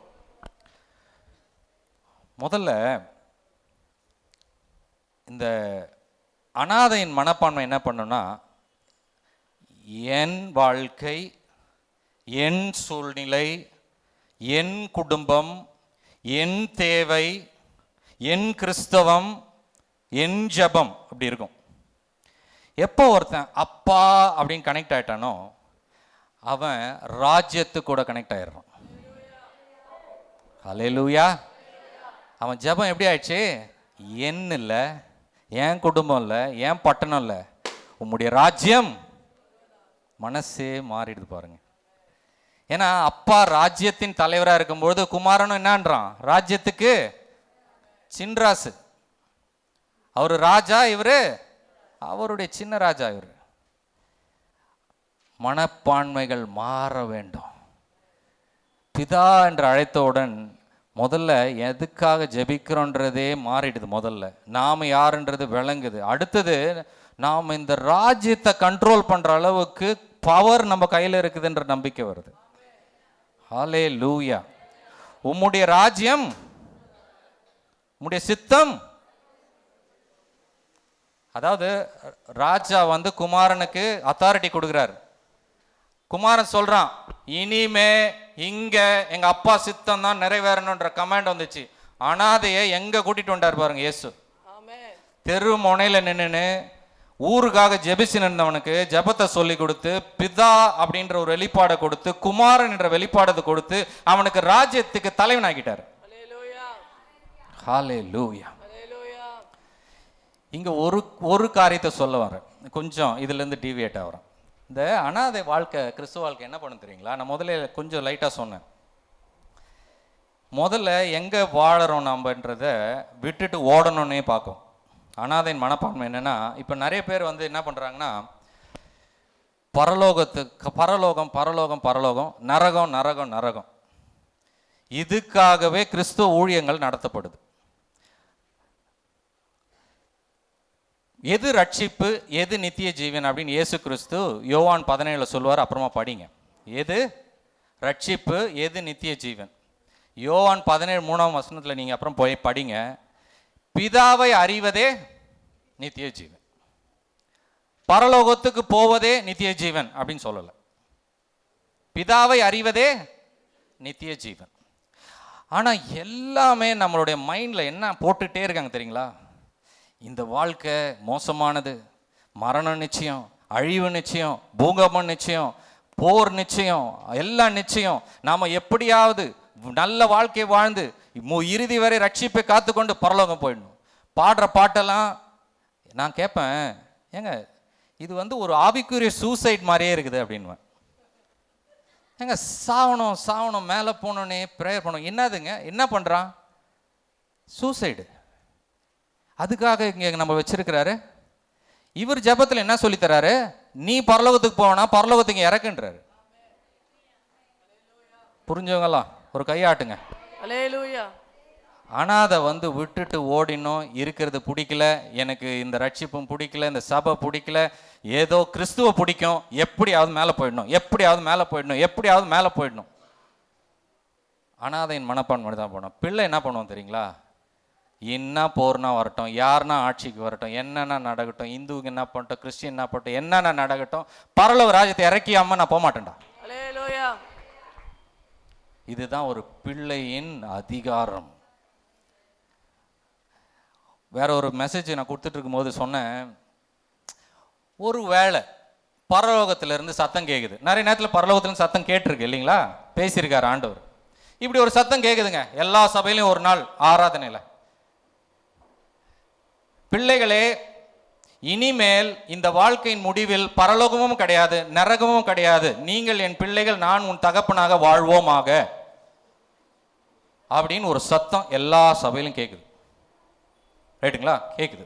நரகம் கிடையாது, மோட்சம் கிடையாது, நீ என் பிள்ளையாரு, நான் உனக்கு தகப்பனா இருக்கேன், இப்படியே ஒரு குடும்ப வாழ்வில் வாழ்வோம் அப்படின்னு கேட்டுச்சுன்னா, அதுக்கப்புறம் எத்தனை பேர் சபை அட்டன் பண்றாங்களோ அதுதான் உண்மையான சபை. அதுக்கப்புறமும் எத்தனை பேர் கிறிஸ்துவத்தோட ஒட்டி இருக்காங்களோ அதுதான் உண்மையான கிறிஸ்தவம். பரலோகமும் இல்லை நரகமும் இல்லையா, அப்புறம் எதுக்கு இதுன்னு போனான்னு வச்சுங்க, அன்னைக்கு தான் உண்மை வெளியே வருது. அவன் எதுக்காக வாழ்ந்திருக்கிறான்? நரகத்துக்கு போகடான்னு வாழ்ந்திருக்கிறான். அப்பான்ற இதுலலாம் வாழல, கிறிஸ்துன்றதுலாம் வாழல. பயம் பிடிச்சி, நெருப்புனா அவனுக்கு பிடிக்கல, சாவுனா அவனுக்கு பயம். அந்த பயத்தில் ஆண்டவரை டிக்கெட் மாதிரி வச்சுக்கிட்டு, என் செத்த உடனே இந்த டிக்கெட்டை யூஸ் பண்ணி நான் மேலே போயிடலான்னு வாழ்ந்துருக்கிறான். இப்படி எத்தனை பேர் இருக்காங்க தெரியுங்களா? எத்தனை பேர் இருக்காங்க தெரியுங்களா? ஏன் அவனுக்கு ஏதாவது தப்பு பண்ணிட்டாங்கன்னா அப்படியே குமுறுறாங்க, பயத்தில் குமுறுறாங்க. ஏன்னா நரகத்துக்கு போயிடுவோன்னு. சரி, நரகமே இல்லை அப்படின்னா அப்போ தான் தெரியும் அவன் பாவம் பண்ணுறான்னா. எதனால பண்ணுறான்? விட்டுறானா? பாவம் பண்ணாத, உண்மையாக பாவம் பண்ணாத எது தெரியுமா? எங்கள் அப்பா மனசு புண்படுண்டா, நான் செய்ய மாட்டேன்னு சொல்கிறான் பாருங்க. உண்மையான பாவத்தை ஜெயிச்சவன். உனக்கு நான் கம்யூனியன் கொடுக்க மாட்டேன்னு பாஸ்டர் துன்புறுத்தி மிரட்டி வச்சதுனால பாவம் பண்ணாமல் இருக்கான் பாருங்க. அதெல்லாம் உண்மையே கிடையாது.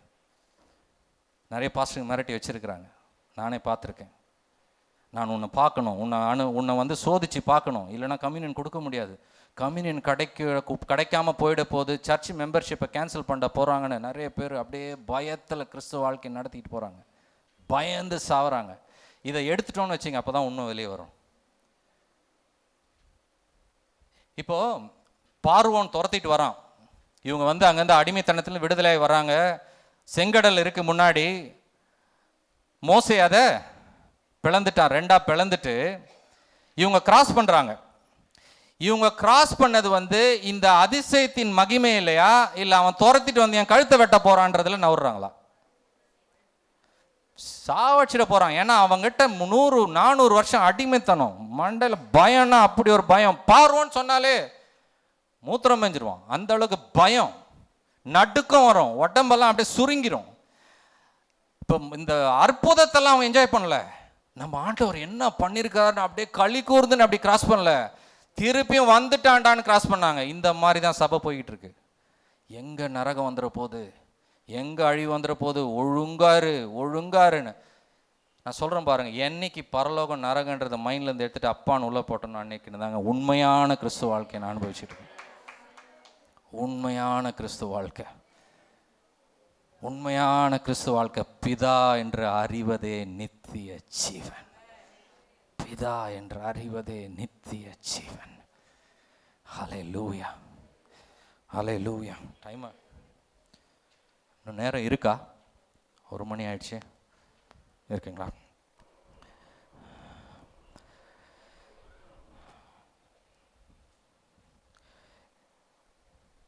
உம்முடைய சித்தம் பரமண்டலத்திலே செய்யப்படுகிறது போல பூமியிலேயும் செய்யப்படுவதாக.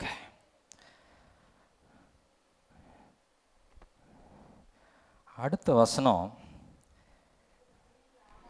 எங்களுக்கு வேண்டிய ஆகாரத்தை இன்று எங்களுக்கு தாரும். கொஞ்சம் நிதானமாக யோசிச்சு பார்த்தீங்கன்னா, இவ்வளோ பெரிய ரெவலேஷனுக்கு நடுவில் சாம்பார் சட்னியை பற்றியா பேசுவார்? இட்லி சாம்பார் வடை இதை பற்றி பேச மாட்டார். ஏன்னா ராஜ்ய லெவலில் போயாச்சு. உன் குடும்பத்திலேருந்து அனாதையிலேருந்து உன்னை விடுதலையாக்கி, எல்லாத்துலேருந்து விடுதலையாக்கி, சபை நரகம் மோட்சம் எல்லாத்துலேருந்து விடுதலையாக்கி கொண்டு வந்து உனக்கு சாம்பார் சாதம் நான் கண்டிப்பாக போட்டுரும்பா நம்புப்பான்னு சொல்கிறதுக்கு அதை பண்ணல. 2 ரூபா ஆகாரத்தை தந்துருங்க அப்படின்றதுக்காக இல்லை. யோவான் 6ஆம் அதிகாரம்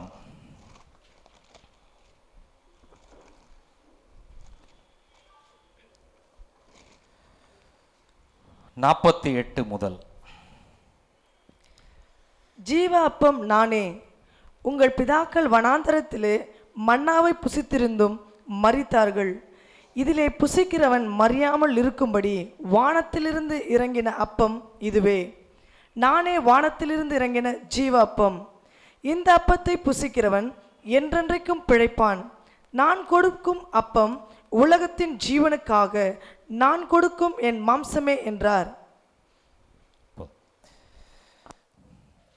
அந்த அப்பம் யாருங்க? அன்றன்றுள்ள அப்பத்தை எங்களுக்கு தாரும். நம்ம எந்த கான்டெக்ட்ல பேசிக்கிட்டு இருக்கோம்னா, ஒரு வெளிப்பாடு நம்ம மைண்டில் உண்டாயிருக்கு, உருவாயிருக்கு. என்ன வெளிப்பாடு? அனாதை கிடையாது, நான் ஒரு பிள்ளை. அந்த பிள்ளைக்கு தேவைப்படுகிற தியானங்களையும் சொற்களையும் எல்லாத்தையும் சொல்லி குடிச்சிக்கிட்டு இருக்கார். அந்த பிள்ளை அப்படின்ற அறிவு பசிக்கு சாப்பாடு போட்டுக்கிட்டு இருக்கிறார். அந்த பிள்ளை என்ற ஒரு ஸ்தானத்தை அவன் இன்னும் புரிஞ்சுக்கணும்னு பேசிக்கிட்டே இருக்கிறார், இல்லைங்களா? அதில் தான் பேசிக்கிட்டே இருக்கிறார். அதில் பேசும்போது சொல்றாரு, அன்றன்றுள்ள அப்பத்தை தாங்க. ஜீவ அப்பம் யாரு? இயேசு கிறிஸ்து. இவர் என்ன சொல்றாருன்னா, அந்த காலத்தில், அதாவது அந்த காலத்தில் ஏதோ ஒன்று சாப்பிட்டாங்க. அதாவது அனாதைகளுக்கும் குமாரத்துக்கும் உள்ள வித்தியாசம். ஏதோ கிடைக்குதுன்னு சாப்பிட்டவன்லாம் செத்துட்டான். ஜீவ அப்பம் நானேன்னு சாப்பிட்றவன் என்றைக்கும் உயிரோடு இருப்பான். இந்த 2 வித்தியாசம்தான். எங்கேயாவது வானத்திலேருந்து திடீர்னு கொட்டும்பா அப்படின்னு தேடுறோம். யாரு? அன்னைக்கு முற்பிதாக்கள் அப்படிதான் இருந்தாங்கப்பா. அனாதைங்க மாதிரி காலைல ஏஞ்ச உடனே வந்து நின்னுக்குவானுங்க, எதுனா உழுமா.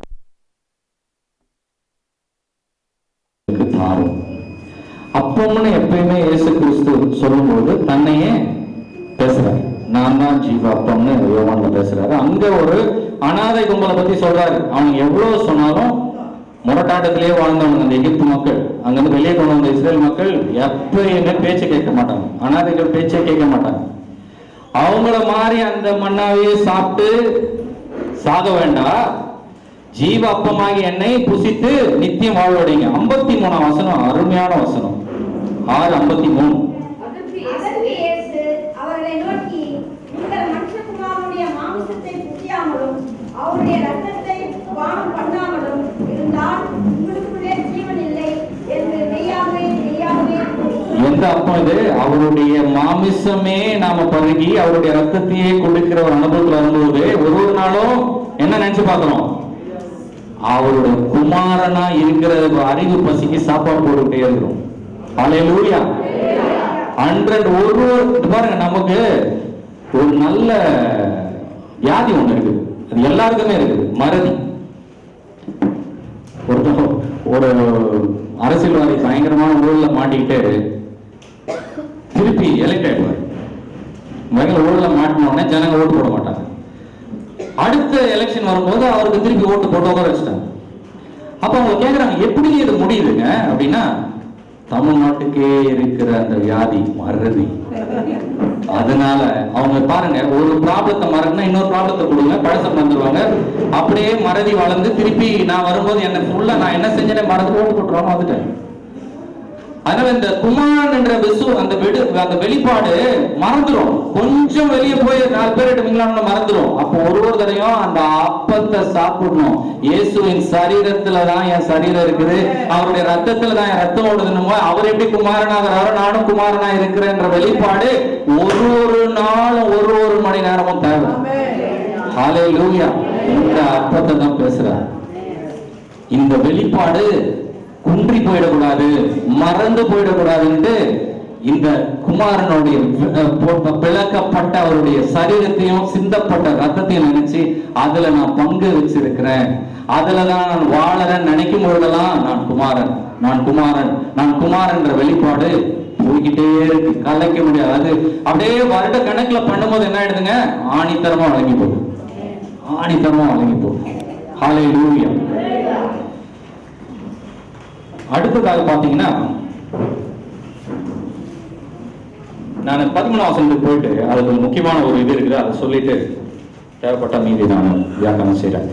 13 வசனம், எங்களை சோதனைக்குட்பட பண்ணாமல் தீமையின்றி எங்களை ரட்சித்துக் கொள்ளும், ராஜ்யமும் வல்லமையும் மகிமையும் என்றென்றைக்கும் உம்முடையவைகளே. ஆமென். எங்களை சோதனைக்குட்பண்ணாமல். யாக்கோபு என்ன எழுதிருக்கு? 1:13 தேவன் ஒருத்தரையும் அப்பயே இயேசு சொல்றாரு, தேவன் ஒருவரையும் சோதிக்கிறது இல்ல. இயேசு சொல்றாரு, அப்பா கிட்ட நீ சொல்லு எங்களை சோதிக்காத அப்படின்னு. அப்படின்னா ரெண்டுமே இடிக்குது.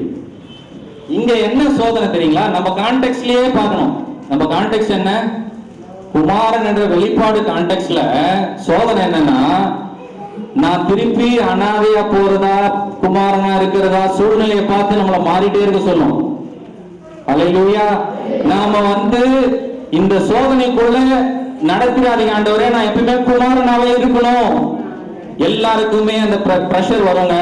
இப்ப நீ சொல்லு, இந்த பிரச்சனைக்கு என்ன பதில் சொல்லுவேன்? குமாரன் குமாரன் குமாரன் பெருசா பேசி இப்ப என்ன சொல்லு? அந்த சோதனையில நான் ஜெயிக்கணும். என்ன அந்த சோதனையில நான் திருப்பியும் அனாதையின் மனப்பான்மைக்குள்ள நான் போயிடக்கூடாது. ஹல்லேலூயா. இப்ப பாருங்க, இங்க உட்காந்து கேட்கிறோம், கொஞ்ச நாள் அப்படியே போதும், திடீர்னு நம்மள அதிர்ச்சியோட அளவுக்கு ஒரு சில காரியங்கள் நடக்கும் பொழுதுதான் சோதனை வரும். அப்ப இயேசு சொல்றாரு, பிதா கிட்ட சொல்லுங்க, குமாரனா அனாதையான்ற சோதனைக்குள்ள நடத்திடாதீங்க, என்ன எப்பயுமே குமாரனாவே வாழ வச்சிருங்க. சூழ்நிலை மாறுறதுனால வெளிப்பாடு மாறிடக்கூடாது. அவருடைய ராஜ்யம் எப்பயுமே நிக்கணும், எப்பயுமே நிக்கணும். அந்த ராஜ்யத்தின் பிரதிநிதியாக நானும் எப்பயுமே நிக்கணும். ஹல்லேலூயா. அவர் சோதனைக்குன்னா பொல்லாங்கான சோதனைக்குள்ள இருந்து அவர் நம்மளை நடத்துறது இல்லை. இந்த சோதனைக்குள்ள நம்மளை தடுக்கும்படியாக ஒருவரும் ஜெபிக்கணும். அப்பா, இந்த சோதனை மட்டும் என்ன வராம காப்பாத்திக்கணும்ப்பா. நான் திருப்பி அந்த அனாதன் மனப்பான்மையில போய் மதவாதிகளோட கஷ்டப்படக்கூடாது. இந்த சோதனையில இருந்து என்ன காப்பாத்திருங்க. இந்த சோதனைக்குள்ள என்ன விட்டுறாதீங்க, என்ன காப்பாத்துங்க, என்ன தூக்கிடுங்க. நான் எப்பவுமே குமாரனாவே வாழ்ந்துடுறேன். இதுதான் சொல்லுவேன். சுருக்கமா இன்னும் அந்த ஒரு 12ஆம் வசனத்திலும் 14ஆம் வசனத்திலும் என்ன சொல்ல வரான்ற ரொம்ப சுருக்கமா சொல்றேன். எங்கள் கடனாளிகளுக்கு நாங்கள் மன்னிக்கிறது போல 14 மனுஷனுடைய தப்பிதங்களை நீங்கள் அவர்களுக்கு மன்னித்தால் உங்கள் பரமபிதா உங்களுக்கு மன்னிப்பார். 15 மனுஷனுடைய தப்பிதங்களை நீங்கள் அவர்களுக்கு மன்னியாதிருந்தால் உங்கள் பிதா உங்கள் தப்பிதங்களை மன்னியாதிருப்பார். பாருங்க, நம்ம முதல்ல என்ன சொன்னோம்னா, ஒரு குடும்பத்துக்குள்ள வந்திருக்கிறோம், ஒரு ராஜ்யத்துக்குள்ள பிரவேசிக்கிறோம், குமாரத்துவத்துல வாழ்றோம், பிதா என்ற வெளிப்பாட்டுல வாழ்றோம். இந்த வெளிப்பாட்டுல இதுக்கு என்ன சொல்ல வர்றாரு அப்படின்னா, இப்போ இது ஏதோ ஃபைனான்ஸ் கம்பெனி மாதிரி இருக்கு. இது அப்படியே எடுத்துக்கிட்டீங்கன்னா, நீ செட்டில்மெண்ட் பண்ணா கையெழுத்து போட்டா டாக்குமெண்ட் கையில கொடுத்துரும். நீ கரெக்டா லோனை பினிஷ் பண்ணனா உன் வீடு உனக்கு சொந்தம், இல்லைன்னா முடியாது. அதாவது அவர் அந்த மாதிரி பிதா சொல்ற மாதிரி ஆயிடுது. நீ கரெக்டா அப்படி பண்ணனா நான் கரெக்டா அப்படி பண்ணணும். அவர் ஒரு மீட்டர் ஒன்று வச்சிருக்காங்க பரலோகத்துல. உன் மன்னிப்பு மீட்டர்ன்றது வந்தோடனே என் மன்னிப்பு மீட்டர் அந்த அளவு உயரும் அப்படின்ட்டு. அந்த மாதிரி இல்லை. இங்க என்ன சொல்ல வர்றாருன்னா, நல்லா கேளுங்க எல்லாரும். இந்த வேர்க்காட்டுல கொஞ்சம் நிறைய நேரம் நாம என்ன யோசிக்கிறோம், நாம தான் தேவன்கிட்ட ஜெபிச்சுக்கிட்டு இருக்கோம், பிதா கிட்ட ஜெபிக்கிட்டு இருக்கோம். பிதா நம்ம கிட்ட ஜெபிக்கிறாருன்றதா. நான் உங்கள்கிட்ட ஒரு வேண்டுகோள் கொடுக்குறேன், நீ மன்னிச்சிரு.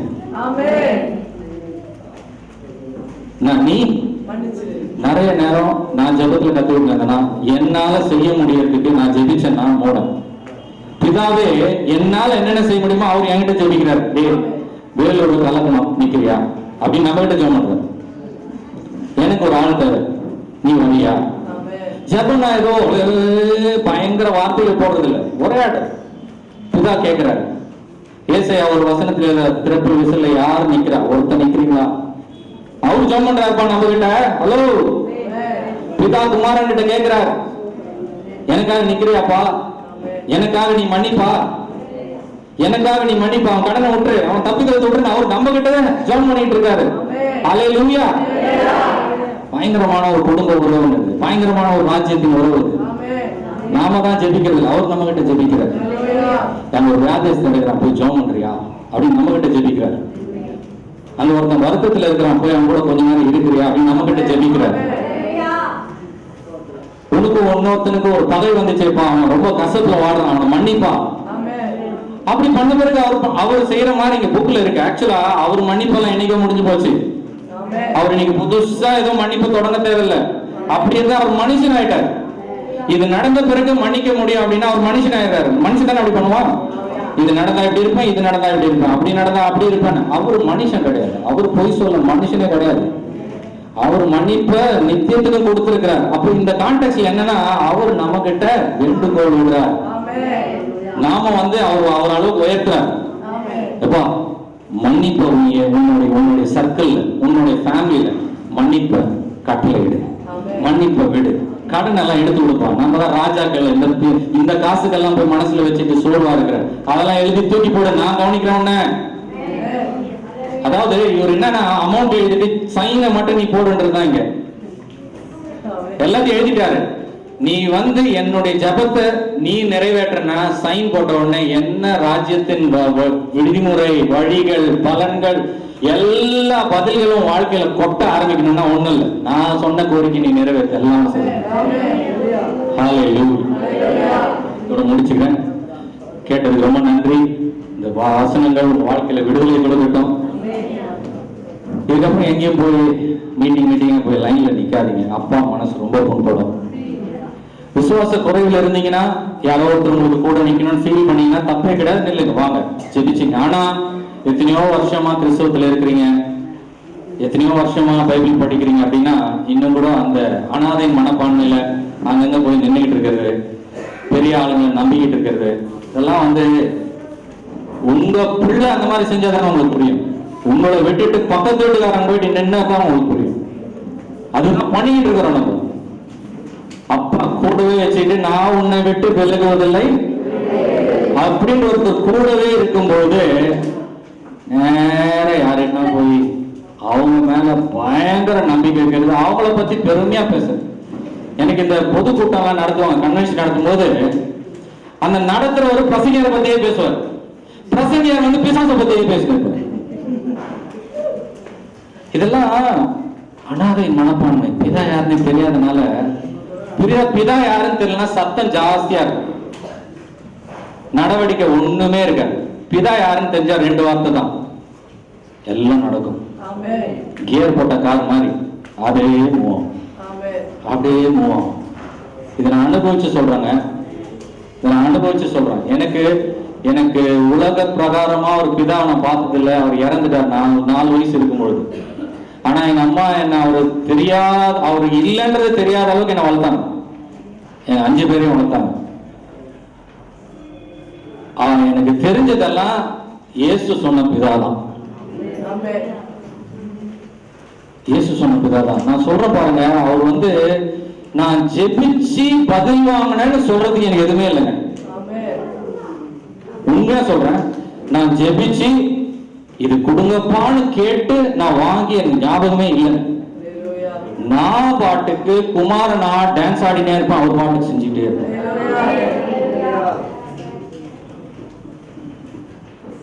என்னுடைய ஜெபத்தின் ரகசியம் என்ன கேட்டீங்கன்னா, பிரச்சனை ஒரு பக்கம் இருக்கும், பிதா ஒரு பக்கம் இருப்பாரு. நான் பிரச்சனையை பத்தி பிதா கிட்ட நான் பேசவே மாட்டேன், பிரச்சனை கிட்ட பிதாவை பத்தி பேசினே இருப்பேன். நீ எல்லாரும் அந்த உம்மன்பிள்ளை பாட்டை பாடுவீங்க. அந்த பாட்டு என் வாழ்க்கையில நாங்க நடு தெருவுல எல்லாராலையும் தள்ளப்பட்டு கீழே விழுந்து எழுந்து ட்ரெயினுக்கு கரெக்டா, அப்பெல்லாம் 44 ரூபா டிக்கெட் ட்ரெயின் சென்னையில இருக்கு. அந்த ட்ரெயின்ல ஏறி மனசெல்லாம் ஆண்டவருக்குள்ள வந்து 2 வருஷம் தான் ஆச்சு, லைஃப் எல்லாம் தலைக்கிழமை மாதிரி நடுத்தருக்கு வந்தாச்சு. இதுதான் நீங்க கொடுப்பீங்களா ஐயா வாழ்க்கைன்னு நிறைய பேர் சொல்றாங்க. என்னடா போன அப்படின்னு ஃப்ரெண்ட் எல்லாம் கிண்டல் பண்றாங்க. கொஞ்ச பார்த்தா ஒண்ணுமே இல்லையே, லைஃபே 0 மாதிரி ஆயிட்டு இருக்கு அப்படின்னாங்க. முந்தியாவது சந்தோஷமா இருப்பேடா, என்ன ஒரு மாதிரி இருக்கு அப்படின்னு. உள்ள வெளியே அப்படி தெரிஞ்சாலும் உள்ள நான் விடவே இல்லை. நேரா ட்ரெயின்ல போய் டாய்லெட் உள்ள போயிட்டேன். போயிட்டு உம்மன்பிலே கலந்து நான் என்னை மறந்திட்டேன் நாதா, ஏ புயலும் நாசமோசமும் நம் அன்பை பிரிக்க கூடுமோ, இப்படி பாடினாங்க. எந்த பிரச்சனை வந்தாலும் அந்த பிரச்சனையை பார்த்து இவர் எவ்வளவு பெரிய அன்பானவர், எவ்வளவு பெரிய ஆள் எங்க அப்பான்றதை பாடிட்டே இருப்பேன். பிரச்சனை சால்வ். ஜெபத்தை மாத்துங்க, பாஸ்டரை மாத்தாதீங்க, சபையை மாத்தாதீங்க, எதையுமே மாத்த முடியாது. மாற வேண்டியது நமக்குள்ள மண்டையில ஒரு சங்கிலி இருக்கு, அதை அறுத்து போட்டு சரியான பார்வைக்கு மாற வேண்டியது நம்மளுடைய கையில இருக்கு. வேற எதையும் மாத்த போறதில்லை. பரலோகம் இனிமே உங்களுக்கு எதுவும் செய்யணும்னு அவசியம் இல்லை. குமாரனே தொங்க விட்டாரு, இதுக்கு மேல பரலோகம் என்ன செய்யணும்? எதையாவது செய்யுங்கப்பா, எதையாவது செய்யுங்கப்பா, இன்னும் என்னத்தான் செய்யறது? எல்லாம் செஞ்சிருக்கிறேன். பரலோகத்தை திறக்கிற சாவி உண்மையில கொடுத்திருக்கேன். பாதாளத்தின் வாசல்கள் இதை மேற்கொள்வதில்லை என்ற அளவுக்கு அத்தாரிட்டியை கொடுத்திருக்கிறேன். என் பிள்ளைன்ற ஒரு ஸ்தானத்தை உன்னை உயர்த்தி இருக்கிறேன். எல்லாம் கரெக்டா இருக்குங்க. வாய் இருந்து பாருங்க, இது மட்டும்தான் சரியா இல்லை. மரணமும் ஜீவனும் நாவின் அதிகாரத்தில் இருக்கு. அதெல்லாம் மாற வேண்டியது நம்முடைய மனது மாறினோடனே பேச்சு மாறும். மனது மாறினோடனே பேச்சு மாறும். மனதை நல்ல சூழ்நிலைகள் நாம் யாருன்றது மேலே தான் அட்டாக்கு. பாருங்கள், பிசாசு வந்து வீட்டை சுற்றி சூனியம் வைக்கிறது, நைட்டில் வந்து கதவு ஆட்டுறது, வியாதி வர்றது, கடனில் போகிறது, இதுதான் பிசாசின் சோதனை. இதுதான் பிசாசு பிசாசு ஒன்று தான் செய்கிறான். குமாரன்ன்றதை இவன் மறந்துட்டான்னா இவனே பேசி சூனியம் வச்சுக்குவான். எப்போ வந்து நான் யாருன்றதை மறக்கிறனோ கண்ணா அப்படின்னா நான் பேசுவேன், அதுலேயே எல்லாம் நடக்கும். நான் என்ன பேசுவேன்? அனாதைன்னு வந்தோடனே மரணத்தையே பேசுவேன். இது சரியில்லை, அது சரியில்லை, அது கிடைக்கல, இது கிடைக்கல, எவ்வளோ நாள் ஒன்றும் கை வச்சது எதுவும் நடக்கிறது இல்லை. ஆனால் அவனை பாரு, கல்லையும் மண்ணையும் கும்பிட்டுக்கிட்டு எங்கேயோ போயிட்டான், 3 வீடு கட்டிட்டான், நான் இன்னும் வாடகை வீட்டில் உட்காந்து குப்பை கொட்டிக்கிட்டு இருக்கேன். மரணத்தை பேச ஆரம்பிச்ச உடனே அது அப்படியே நடக்குது. பிசாசுக்கு ஒன்று தான், இவன் குமாரன்ன்றத நம்பிக்கையிலேருந்து இவனை தள்ளிட்டா இவனே சூனியம் வச்சுக்குவான். இவன் தப்பாக பேச ஆரம்பிப்பான், எல்லாம் பேசினபடியே நடக்கும்னு அவங்க அப்பா சொல்லிட்டார். நம்ம அப்பா சொல்லிட்டாரு, நீ பேசுறது நடக்கும், கையிட்டு செய்கிற வேலை ஆசீர்வதிக்கப்படும், மரணமும் ஜீவனும் நாவல் இருக்குது. அதாவது இதை தான் குமாரன் பார்ப்பான். அப்பா சொல்லிட்டாரு, கை வச்ச ஆசீர்வாதம் வை. குமாரன்னு யோசிச்சு என்ன நிலைமையில தான் கை வச்சனா ஜீவன் பிறக்கும். குமாரன்னு யோசிக்கணும். சும்மா ஏதோ பேச்சுக்கெல்லாம் சொல்லக்கூடாது, நான் வந்து இப்போ குமாரன்பா அப்படின்னு உணரணும். அதுக்கு தான் அப்பம் கொடுக்குறாரு. என்ன அப்பம்? இயேசு கிறிஸ்துன்ற அப்பத்தில் ஒரு நாளும் ஆவியில் பங்கேற்கணும். அவரோட சரீரத்தை தான் நம்ம சாப்பிட்டுட்டு இருக்கோம், அவர் ரத்தத்தை தான் குடிச்சிக்கிட்டு இருக்கணும் போது அது ஒரு பெரிய பாடி லெவலில் சேஞ்சஸ் இருக்கணும். எனக்கு 37 வயசு இருக்கும்போது டாக்டர் சொல்லிட்டான், நீ இனிமே எக்ஸசைஸு விளையாட்டுன்னு போனேன்னா படுக்கையில் போய்விடா அப்படின்னு. நான் வீட்டுக்கு வந்தேன், டாக்டர் சொல்கிறது உண்மை கிடையாது, எங்கள் அப்பா தான் பெரிய டாக்டரு அப்படின்னு கை வச்சு கம்யூனியன் எடுத்தேன். அவரோட மாமிசம் எனக்கு இருக்கிறதுனால இந்த முட்டி சரியாகணும். 12 வருஷமாக விளையாடிக்கிட்டு இருக்கேன், எதுவுமே கிடையாது. அதுவும் என்னை அப்போ பார்த்தவங்க இப்போ பார்த்து சொல்கிறாங்க, என்னப்பா எங்கே ஆயினே போகிற அப்படின்னு. ஏன்னா இயேசு கிறிஸ்துவுடைய சரீரத்துக்கு வயசாகாது. மெருகூட்டம், நல்ல எனர்ஜி, நல்ல சுகம் வந்து அவரோட சரீரத்தில் இருக்குது, அவருடைய தழும்புகளால். அதனால் நிறைய நேரம் ஜப கூட்டத்தில் என்ன பண்ணுறது தெரியுங்களா, எல்லாரும் சேர்ந்து ஒரு ஜப குறிப்பை சொல்கிறாங்க. ஒருத்தர் நல்லா கேளுங்க, எல்லாம் சுற்றி உட்காந்து இதற்காக ஜபிப்போம்னு ஜபம் நடத்துகிறவர் ஒரு குறிப்பை சொல்கிறார். இந்த மாதிரி இந்த இடத்துல இந்த தேவை இருக்குது, இந்த தேவை சந்திக்கப்படணும், அந்த இடத்துல அந்த தேவை இருக்குது, அந்த இடத்துல சந்திக்கப்படணும், ஜபிப்போமாகன்னு ஒன்று என்ன தெரியுமா பண்ணுறாங்க, நடத்துகிறவரும் அவங்களும் சேர்ந்து அந்த ரிக்வெஸ்ட் அப்பா கிட்ட சொல்கிறது. அவருக்கு தெரியாதுல்ல என்ன ரிக்வெஸ்ட்னு. கேட்குறீங்களா? ஜப குறிப்பை எல்லாரும் சேர்ந்து இப்போ அப்பா கிட்ட சொல்லிடுறது. இதுதான் ஜபமா?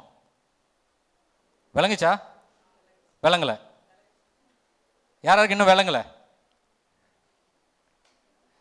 அதாவது நடத்துனர் ஜப குறிப்பை சொல்றார். இப்ப ஜெபிப்போமாகன்னு சொன்ன உடனே நடத்துனரும் ஜப வீரர்கள் வந்துக்கிறாங்களே, எல்லா வீரர்களும் சேர்ந்து அந்த குறிப்பை மேல சொல்றது. இதுவா ஜபம்? அந்த குறிப்புக்கு பதிலை தேடி அந்த பதிலை பேசுறவன் தான் ஜப வீரன். சோல்ஜர் வந்து கன் எடுத்து பின்னாடியே வச்சுக்கிட்டு என்ன பண்றதுன்றது வந்து சண்டை கிடையாது. என்ன பண்ணணுமோ அதை பண்ணணும், அதுதான் வீரனோட வேலை. அந்த குறிப்பை அப்பா கிட்ட சொல்லிட்டு ஆமேன்னு போறது வந்து ஜபம் கிடையாது. அந்த குறிப்பை தியானிச்சு அதுக்கு அப்பா ஏற்கனவே என்னென்ன பண்ணியிருக்கிறாரு, அதுக்கு என்ன வசனங்கள் இருக்குது, இதுக்கு முன்னாடி அதுக்கு எப்படியெல்லாம் பதில் கொடுத்தாருன்னு சொல்லி சொல்லி சொல்லி நல்லா ஆராதிக்க தெரியணும் வீரனுக்கு. அதனால அவருக்கு நீங்க சொல்றதுக்கு முன்னாடி தான் தெரியுமே, அதான வசனம் சொல்லுது, நீங்க என்ன பண்ண போறீங்கன்னு தெரியுமே. அதையே திருப்பி என்கிட்ட சொல்றதுக்கா அவ்வளோ தூரம் கிளம்பி வந்தீங்க? எனக்கு தெரிஞ்சதை என்கிட்டயே சொல்லிட்டு போறதுக்கா ஜபம்னு தொடங்குனீங்க? இல்லை. அவருக்கு பதில் என்ன வச்சுக்கிறாரோ அதுவும் வாய் வழியா வந்தாதான் பூலோகத்தில் செயல்படுத்தப்படும். பரலோகத்தில் இருப்பது போல பூலோகத்தில் செயல்படுத்தப்படும். அப்போ பரலோகத்தில் உன் ஜபத்துக்கு ஒரு பதில்னு ஒன்று வச்சிருக்காங்க இல்லையா, அது பூலோகத்தில் செயல்படுத்துறது இந்த நாக்கு. அந்த அந்த பரலோகத்தில் இதுக்கு என்ன பதில் இருக்குன்னு யோசிச்சு இந்த நாக்கு வழியா பேசும் பொழுது அது பூலோகத்தில் செயல்படுத்தப்படும். உனக்கு நீ என்ன பேச போறன்னு எனக்கு தெரியும், நான் என்ன சொல்ல வரேன்னு உனக்கு தெரியுமான்னு கேட்கிறார். அதை யோசிக்கணும். நீ என்ன சொல்ல போறன்னு எனக்கு தெரியும், நான் என்ன இதுக்கு பதில் வச்சுக்கிறேன்னு உனக்கு தெரிஞ்சு நீ அதை பேசு. அதுதான் ஜபத்தின் முற்றுகை, முடிவு. ஹல்லேலூயா, ஹல்லேலூயா. ஜெபிப்போமாக. பிதாவே,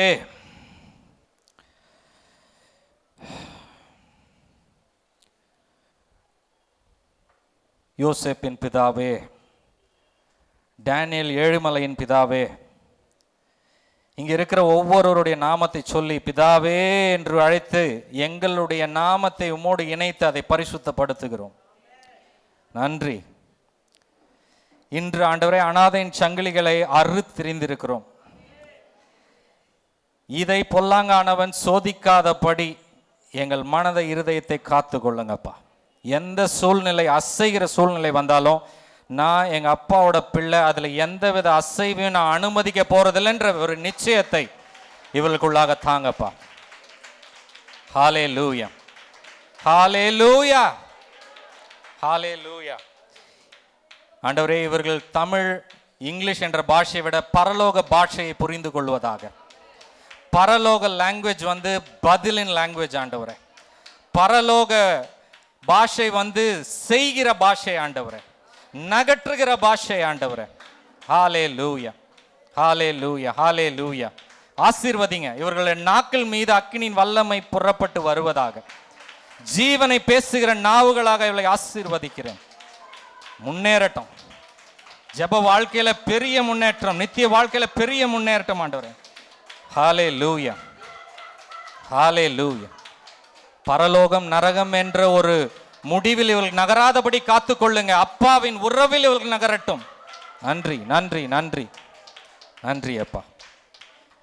தொடர்ந்து நடத்துங்க. இயேசுவின் நாமத்தில் ஜெபிக்கிறேன் பிதாவே, ஆமென்.